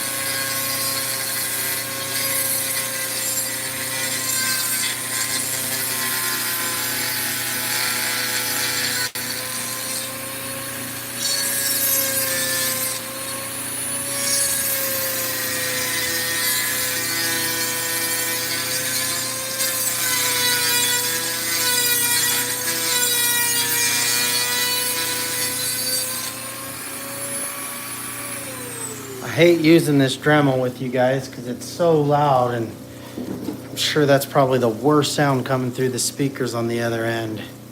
So I'm apologize if, yeah, see? As soon as I started using that Dremel, 10 people dropped off. It's obnoxious, I know. All right, I'm gonna try and get this guy to pop loose, everyone. Ah, and she popped. All right, you guys ready for the grand reveal? She came loose out of the matrix. Ooh, not that great. She's okay. Nothing to sing home about. It probably won't do much. It'll be one that I give to a viewer. I'll clean it up, make it so that it feels good in the hand, and then probably send it off to a lucky chosen subscriber. Yeah, it's just kind of falling apart, but I think it can be salvaged. Just got to get rid of those hard lines. Those crispy corners, catch and chip.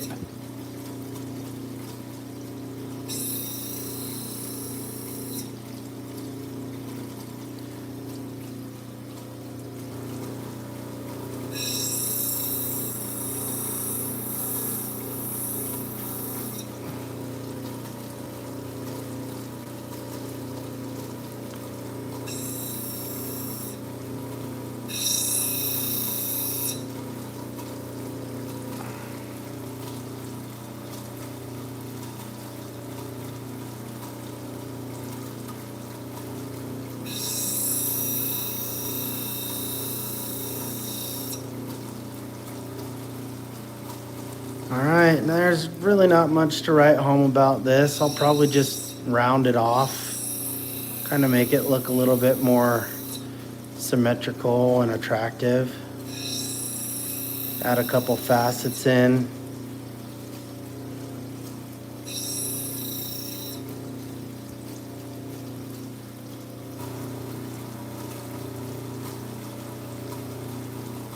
All right. Well, let's see. We've got about 30 minutes before I'm going to call it. We'll turn this water off for a sec.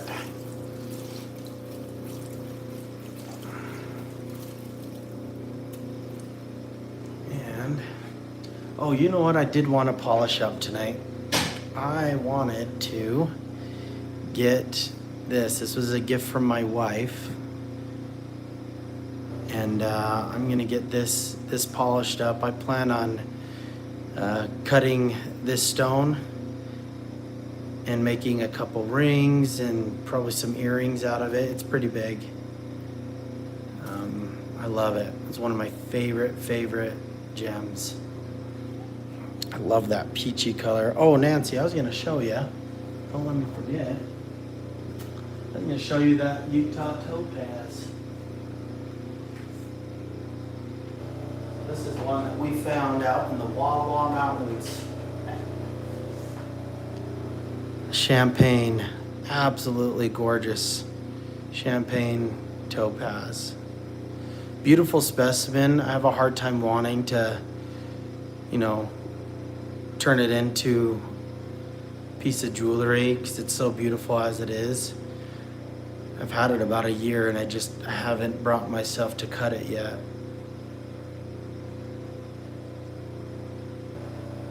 But anyways, let me get back to this guy. Let me move you guys over right here.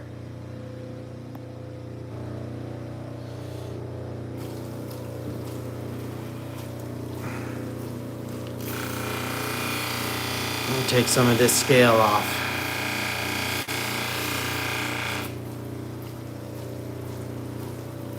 Beautiful streaks coming through it.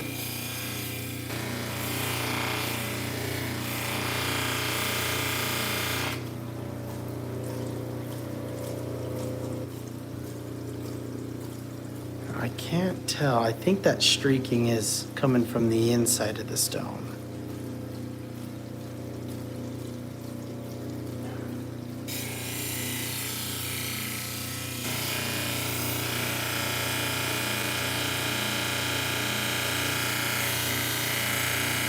I'll turn this water down. It's blasting me, guys.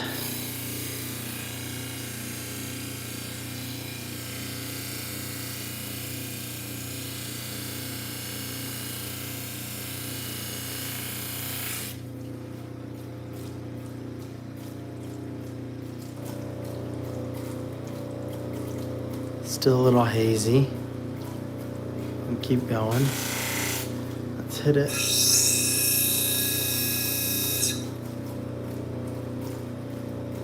I kind of took it out a little bit more.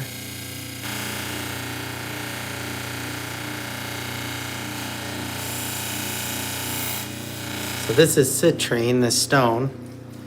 I'm not 100% certain the hardness of it.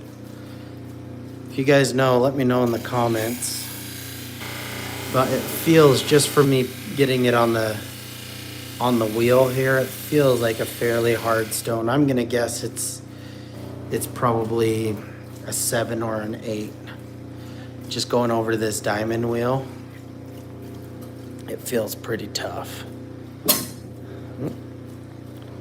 So I want to get some of this oxide off. Yeah, it doesn't move nearly as quick as the garnet.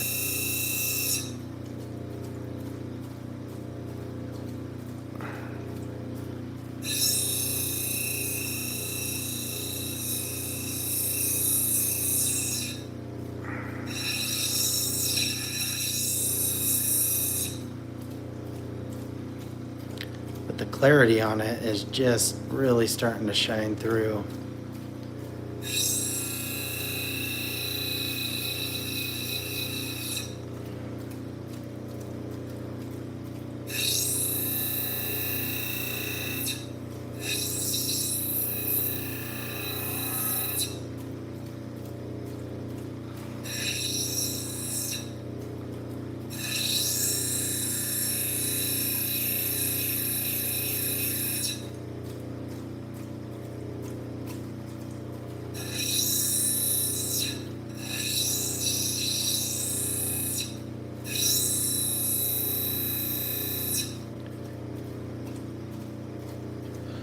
So I'm going to be cutting this stone up.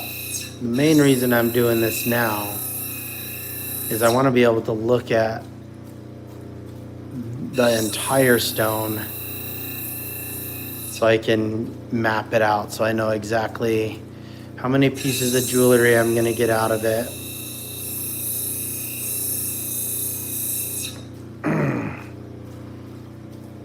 I'm pretty confident I want to get at least 2 rings. You know, I could even go after like a set where I do more of a collection of the same gem where you get a ring or 2 and then some earrings to match.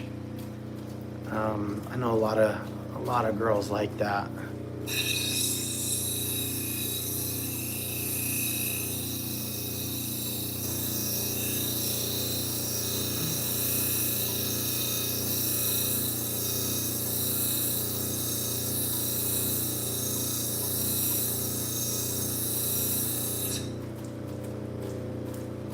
Big fracture in there. And we just wouldn't have seen that had we not cleaned it up. And that's okay, that little fracture, we'll be able to work around that. Ugh.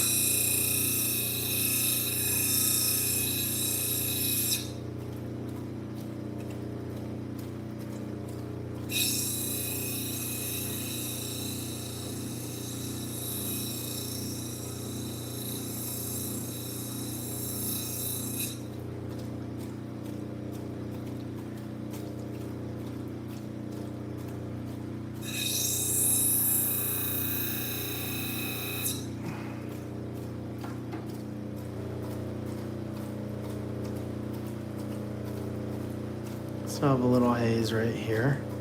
And get that haze out of there. So this is a natural citrine. One of my favorite stones. I just think it's got one of the prettiest colors. Beautiful.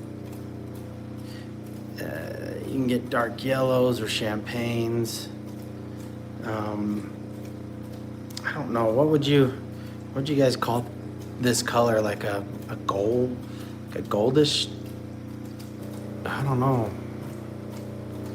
What's up, people? What's up, brackish bass? What's up, man? I say man because I saw your picture.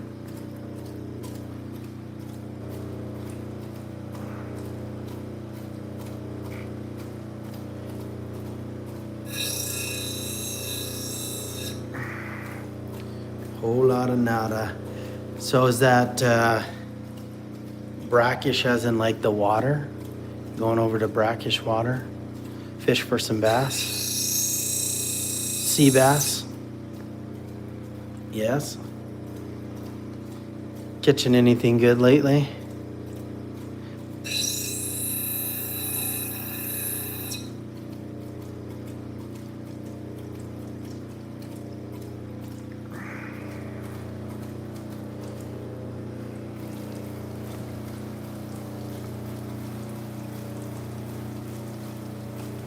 Got skunked today, that sucks. I'm assuming if you're over by brackish water, you gotta be more like Florida, Texas, Georgia, Louisiana. Where are you out of?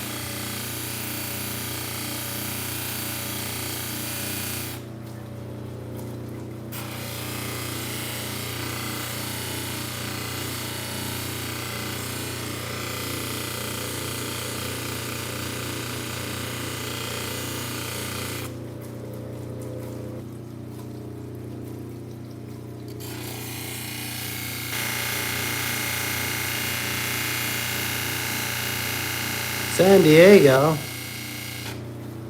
Oh, that's clever. That's where I grew up, down in San Diego. I grew up in a town, well, just outside of San Diego, but I grew up in a little town called Fallbrook, San Diego. I should say San Diego County.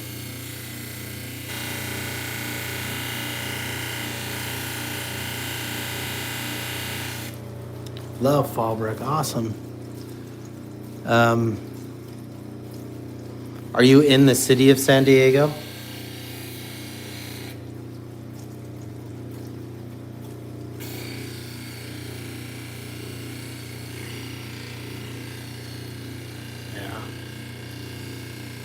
Yeah. We used to go before. I mean, they made it illegal, and then they made it not illegal, and then illegal, and then it went back and forth for a couple of years. But we used to go spearfishing in La Jolla Cove all the time. Is that still illegal? They would sometimes do it, and then sometimes not. We used to go to La Jolla Cove, out in that area all the time.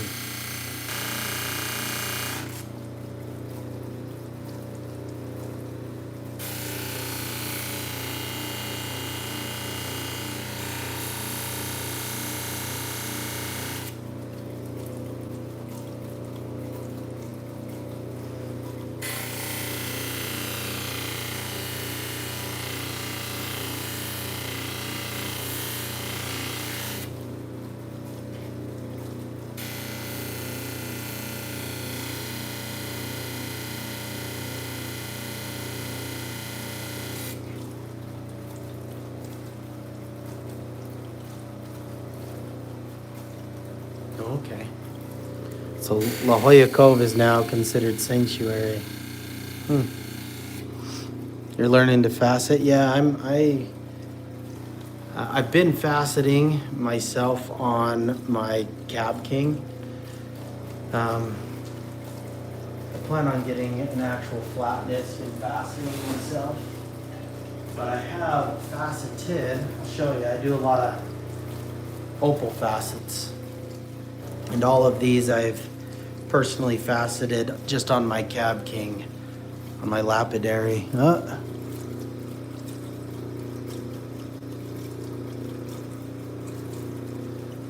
Dropped it in the water.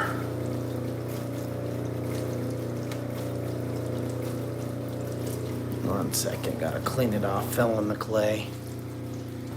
So here's one, is more of a square cut.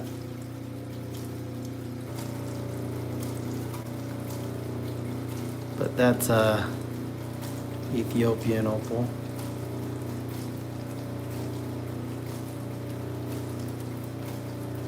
Oh, it was. I didn't know that, honestly.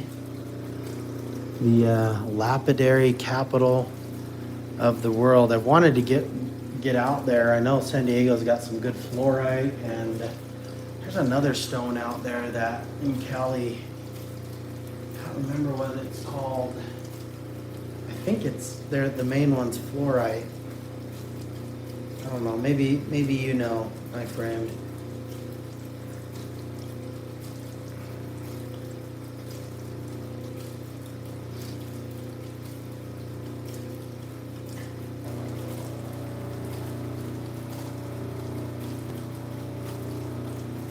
Tourmaline. That's right. That's it.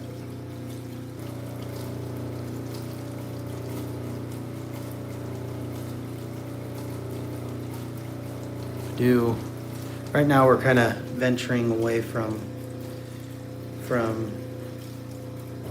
opals tonight, but we do a lot of opal cutting here and a lot of opal facets. It's kind of what I enjoy doing. There's a black opal. I was trying to set it the other day and chipped it. Pissed me off really bad. I gotta go back and fix it if I can. The one thing about opal, it's a little bit more delicate than most other stones. What are you currently multifaceting the most. Nito in Orange County. Lots of different gems and is an area called the Gem Belt or something like that. That's cool. I really didn't know that. Honestly, I mean, I didn't really get into gem cutting till I got married and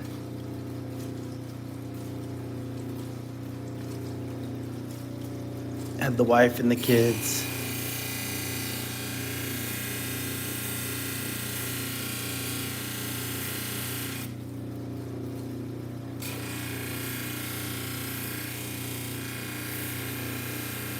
The next stone I'm looking to go get, I'm really interested in it, is the Oregon Sunstone. It's gorgeous.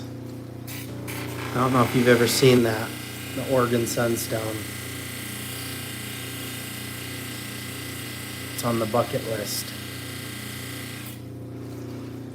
There's a mine that you can go out to and mine it yourself, and we love doing that kind of crap. Getting out with the kids and finding the gemstones ourselves and then cutting them. Now this one we didn't obviously find. I literally just joined a gem club. Oh, that's awesome. Well, that's great. I'm telling you, it's super fun, you know? It's a great hobby. Learn quite a few new skills, and especially if you go out and look for it, rock hound it, come home, and that's kind of what I was doing today. Earlier, we had these green garnets that here's the media and the matrix, and we were cutting these green garnets out of them, or at least extracting them, popping them loose. And these are all still pretty rough. They haven't been polished up, but that's what we've been working on a lot tonight, is extracting Utah green garnets out of the matrix. But kind of took a break from that. I've been doing that for a couple hours. It's pretty hard on it's pretty hard on the hands. Deep end with Jen. You know what? It is, I'll tell you. I got hooked on opals, and it's what I first started loving, and it's been just a wonderful snowball effect from there. Like I said, if you go find them yourself and you dig them out, it's, you know, it's like finding treasure.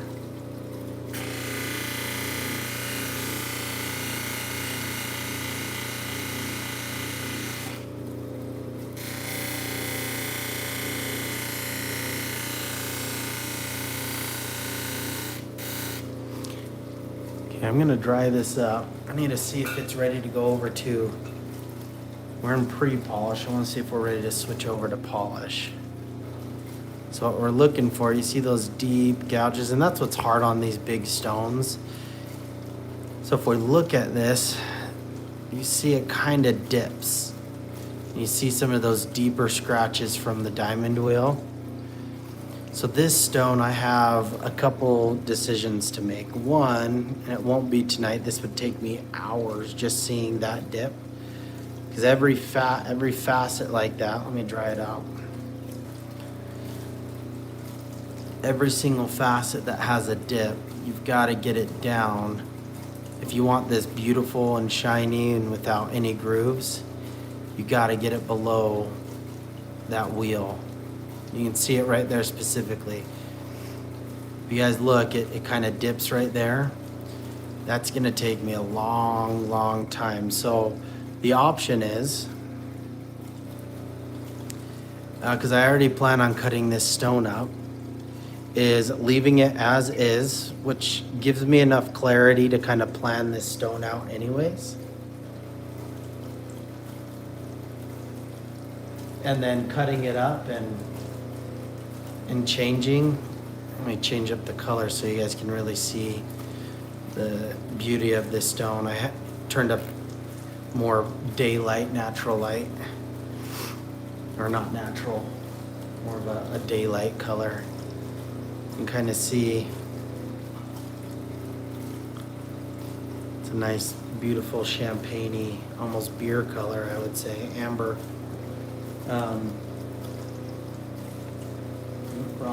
Wrong direction.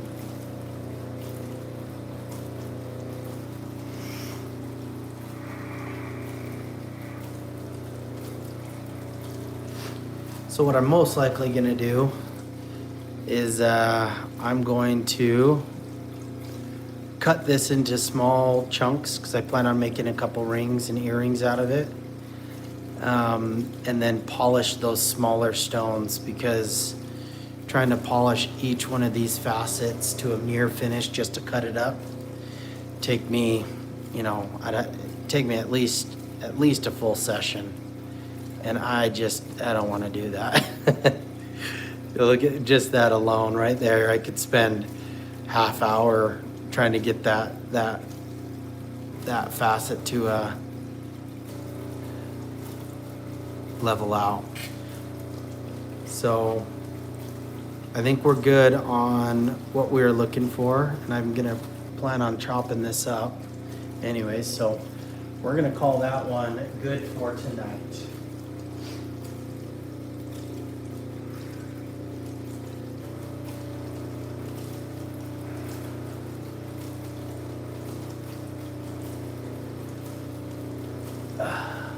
Let me see.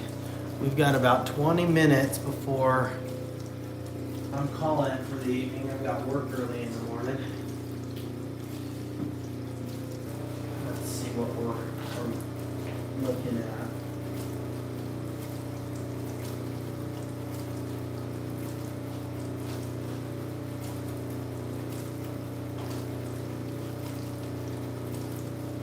Give me a second, guys. I'll be right back. Just gotta.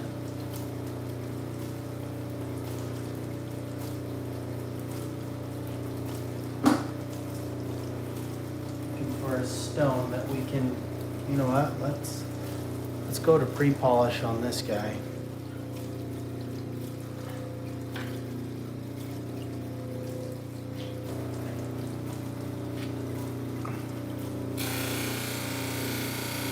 And this is a green garnet.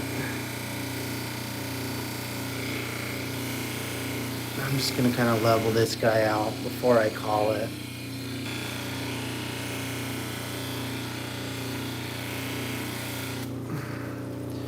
It's interesting, I find the green garnets, I've got some red ones too, and the green ones are so much softer. They cut almost like an opal. They just kind of move. They don't take a lot of pressure on these diamond wheels to cut. Which is nice because you get to save a lot of time on polish.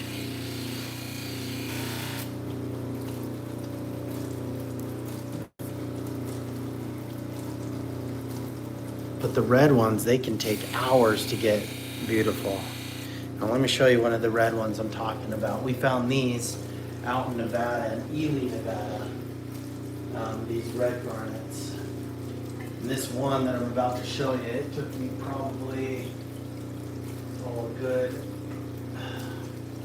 I'd say 2 hours to get this guy completely polished where it's glass smooth. It was, just kind of a pain in the butt. Very beautiful.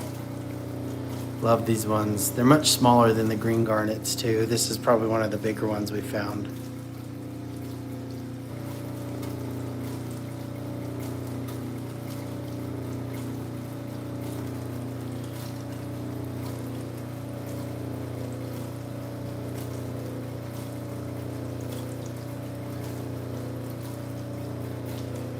Dumbing down all the fluoride.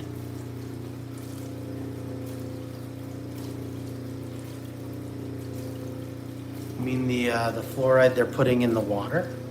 Is that what you're referring to?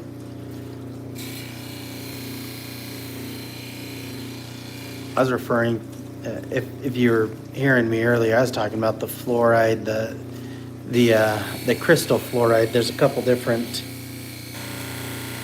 versions of fluoride, chemical compounds.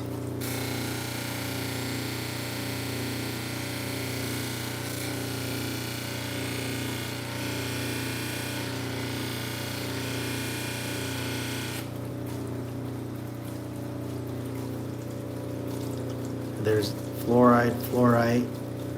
Pretty sure fluoride is what they put in toothpaste, is it not? Maybe I misread.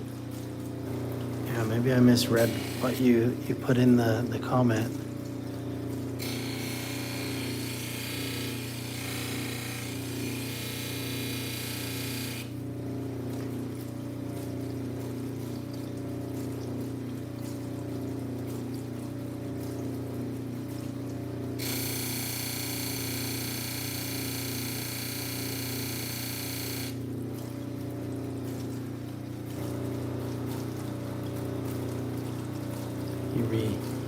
Redacted.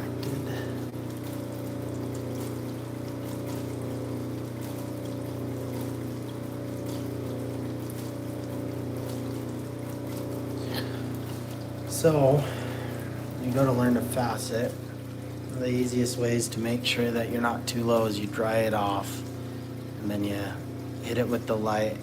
And that looks like it doesn't have any more deep grooves. So you can kind of see the difference there, brackish. See that those low spots are gone.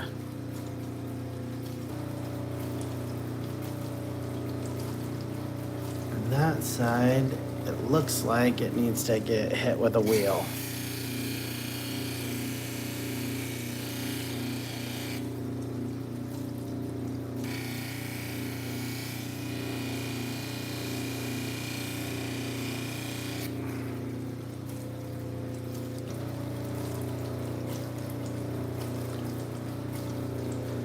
Dry it off, and there it is, nice and level.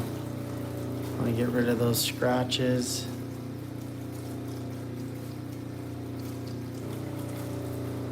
That one looks like it could get polished a little bit more. By the time you hit your pre-polish,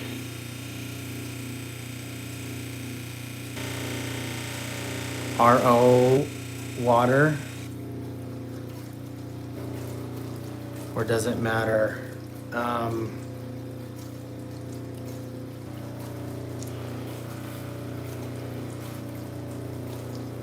not quite sure what RO water is.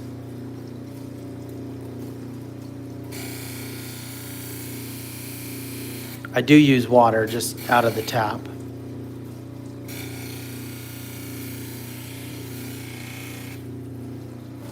Reverse osmosis, I don't. I just use tap water. On certain stones, I'll add some stuff into the water. I'll use, with certain opals, if I'm really worried about them heating up and cracking, especially with Ethiopian opals, I'll add just a small amount of laundry detergent in there to kind of lubricate it. And then it also smells really good. But for the most part, I just use semi-warmed up water. Yeah, no, I personally have never heard of anybody using reverse osmosis, but, you know, I'm not necessarily doing things, traditionally. But I've never really had any issues with just regular tap water and maybe some additives as you need. Okay, I think this one is ready to go over to polish.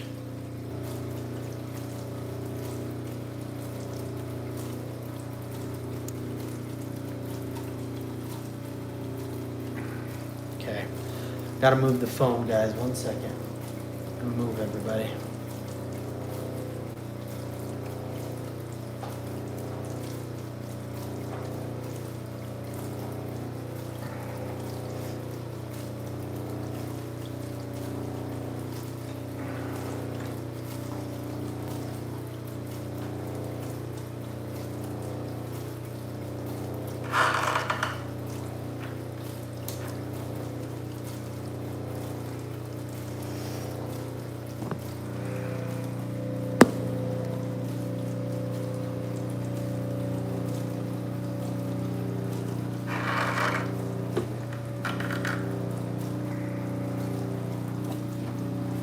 make sure we're in frame.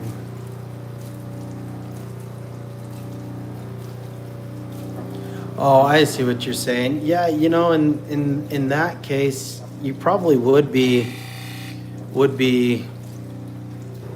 good to use different types of water. I do have hard water deposits on my equipment. I'll show you.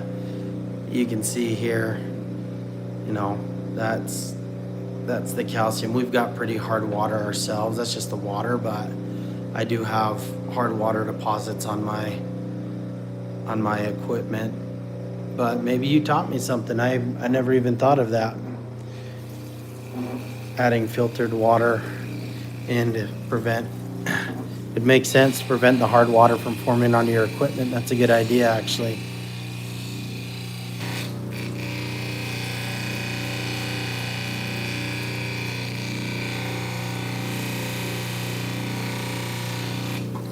I'm using a little bit too much water.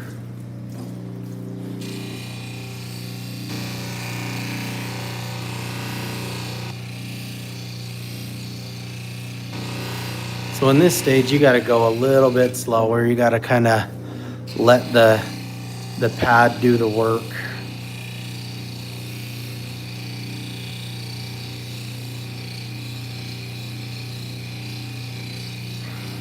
Nature of the beast, yeah.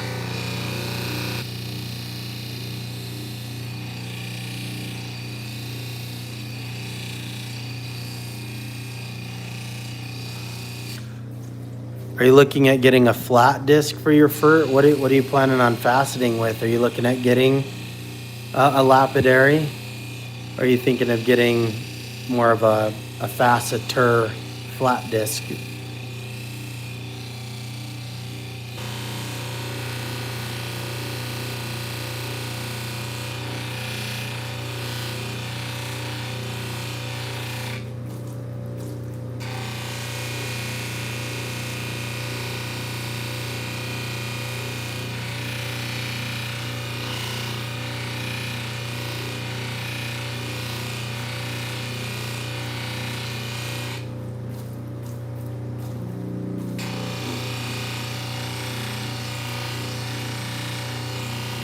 So believe it or not, there is a method to the madness.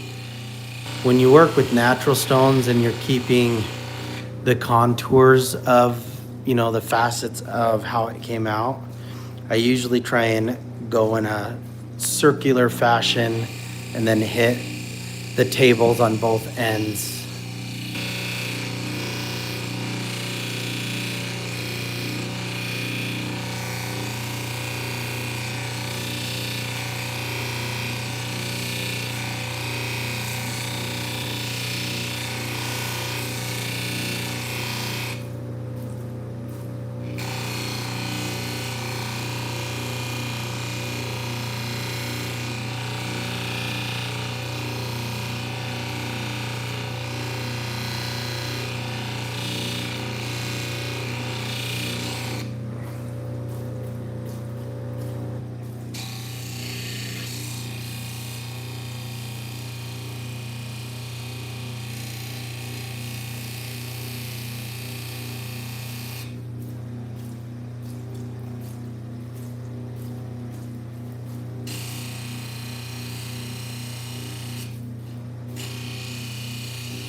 Ultratech. I think I know what Ultratech you're talking about.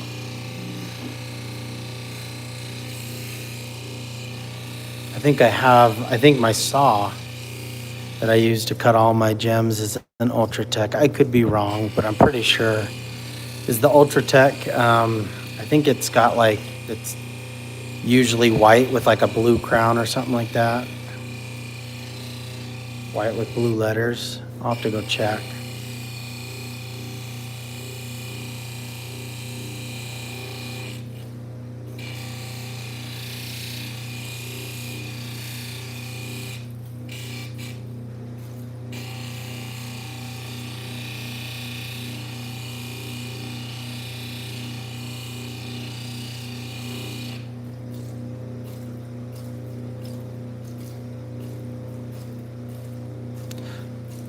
When looking into equipment, one of the things I would say has just been so helpful to know is look at the decibels if you can. There's some equipment that I have bought, even nice equipment, where it's so loud that it's you can't work on it for too long because it's just deafening. You know, it's so expensive. Yeah, a lot of equipment in lapidary is expensive, but you know what? You buy them in stages. Here's one of those tools I bought. Let me zoom out. I hate this thing. Absolutely hate it. I bought it as a recommendation. A couple friends of mine say it worked really good. It's so loud I barely want to work with it. That's just one of them. So we're checking for low spots. Right there, there's a low spot. So we're gonna hit that back.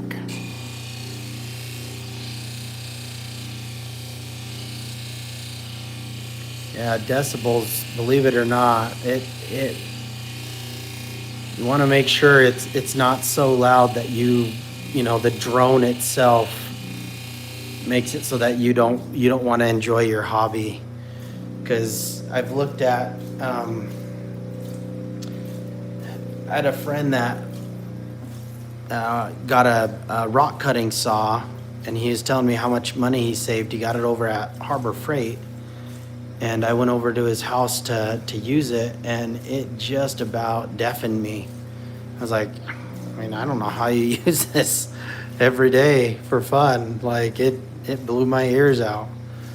But you know, Cab King, if you're ever looking at like a lapidary, I'm not sponsored or anything, but this, as you can see, is just dead silent, but yet it has all the power you need.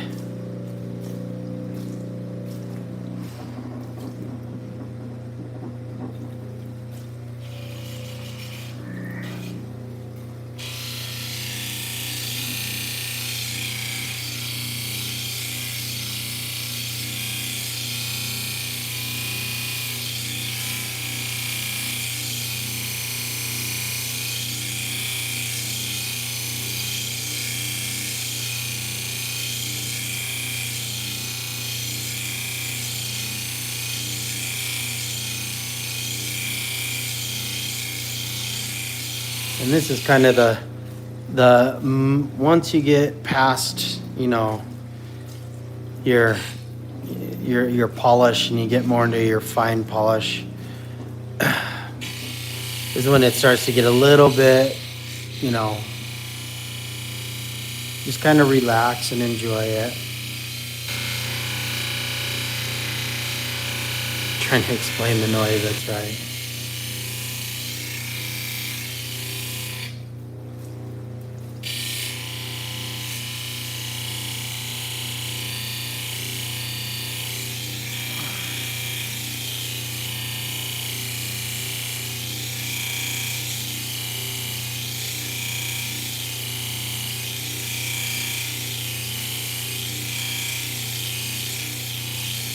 Now, once you kind of start getting into this, you just sit back and enjoy the ride, listen to a book, talk to people on YouTube, because it takes a long time in this stage, especially with these harder stones, to get that beautiful polish, glass-like polish.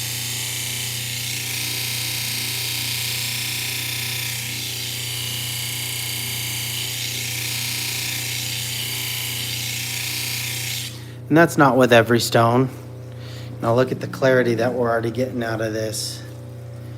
It's hard because on camera you guys can't quite see the depth. Let me see if I can zoom in, but you can start to see in the pre-polish, you can start to see into the stone itself as we go higher and higher grit.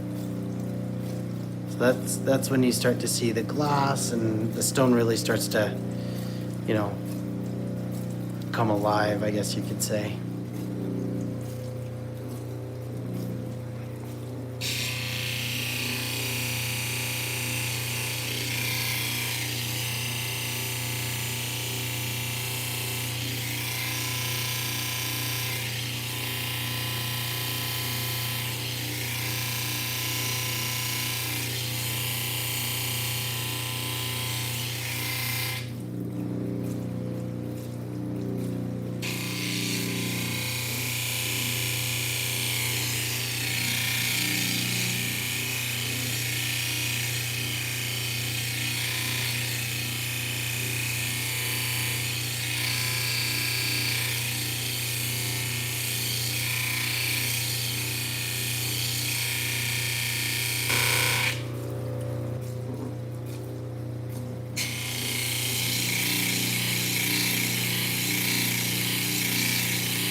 Very nice piece of rough. Something as an incentive, something that pushed me to get good enough to be confident. There's a couple, so there's a couple different really good stones that you could go after some rough. I would go with something that's affordable. I really would. Like some petrified wood, that's really good. The reason for petrified wood, if you can find it, it's a it's an exceptionally hard mineral, and it takes so long to get right that once you kind of figure out how to work with really hard materials, then going to softer materials like this or opal, you really understand how much pressure, how long. It teaches you a lot.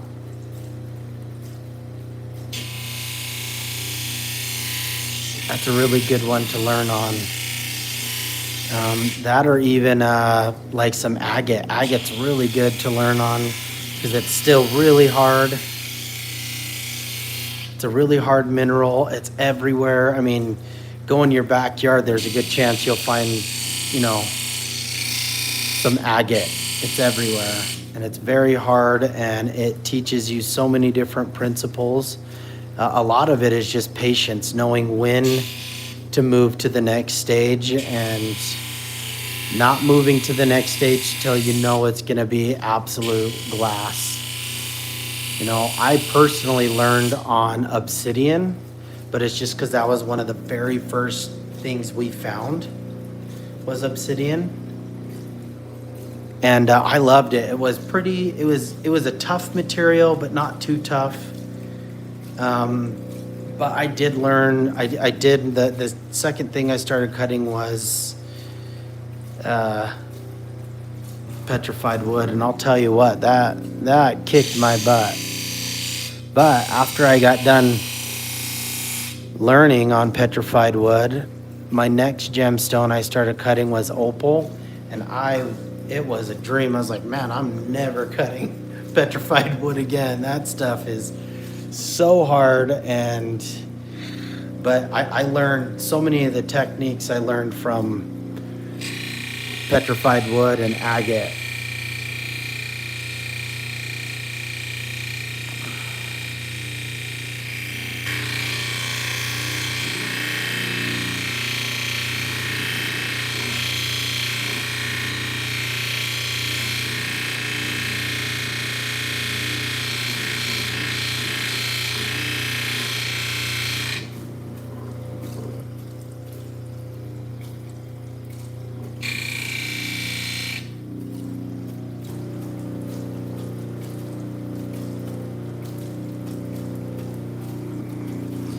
Change that color tone, you can kind of see that green come back.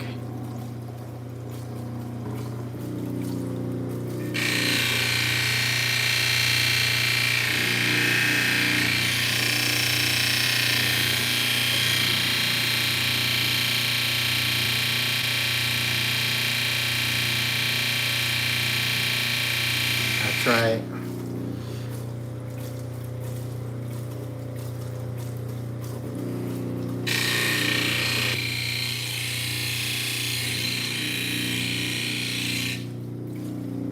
You just pick up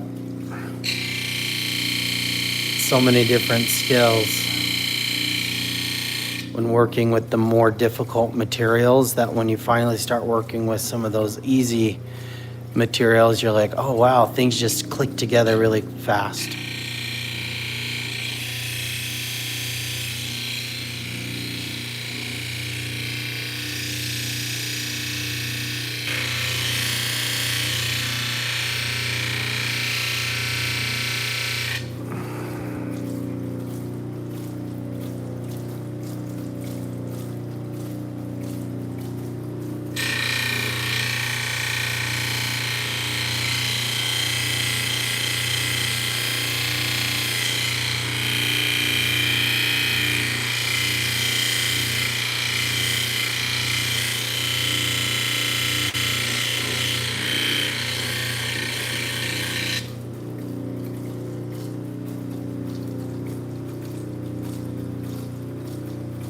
Hey, thanks, Brackish. You have a good night. I'm just about done here, and I'm gonna be turning in myself.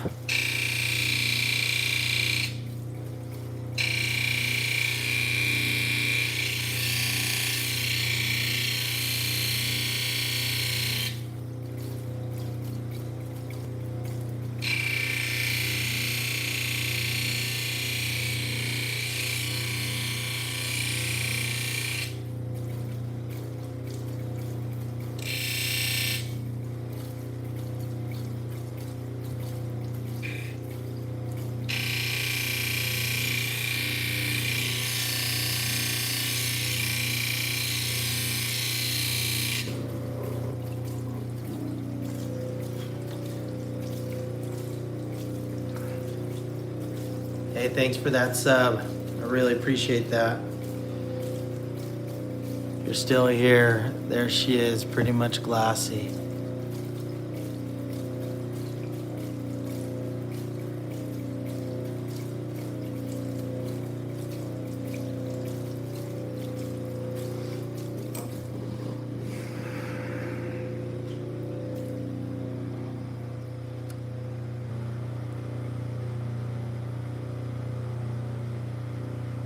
I think she's done, guys. A little bit different light on it. It's more daylight. But that's pretty glassy, everyone. That's gonna look good in a necklace. Beautiful. But hey, you know what, guys? This was pretty fun. We not only pulled this out of the matrix, okay? So we took it out of this rock today, plucked it right out, and we cut and we polished it. And tomorrow, I believe we're gonna be setting this in a necklace pendant. And join me for that. Do that tomorrow. But yeah, I mean, we carved this gemstone out, plucked it clean out. Here it is, and I'll show you what the potential end result will look like. You know, this is kind of what we're doing with our garnets, our green garnets. That's what we're turning them into. Just these really beautiful, gorgeous necklace pendants. This has got to get clean still. Got to get it in the wash, and we're turning nature into jewelry. And we found these ourselves. We mined these out in Milford in Utah, the family. Then we cut them out of that rock, and then we cut them up, polished them. And very soon they'll be turned into, they'll get placed in a basket, and we'll be able to wrap it up. I think tomorrow, instead of gold, we're gonna do some silver. What do you guys think?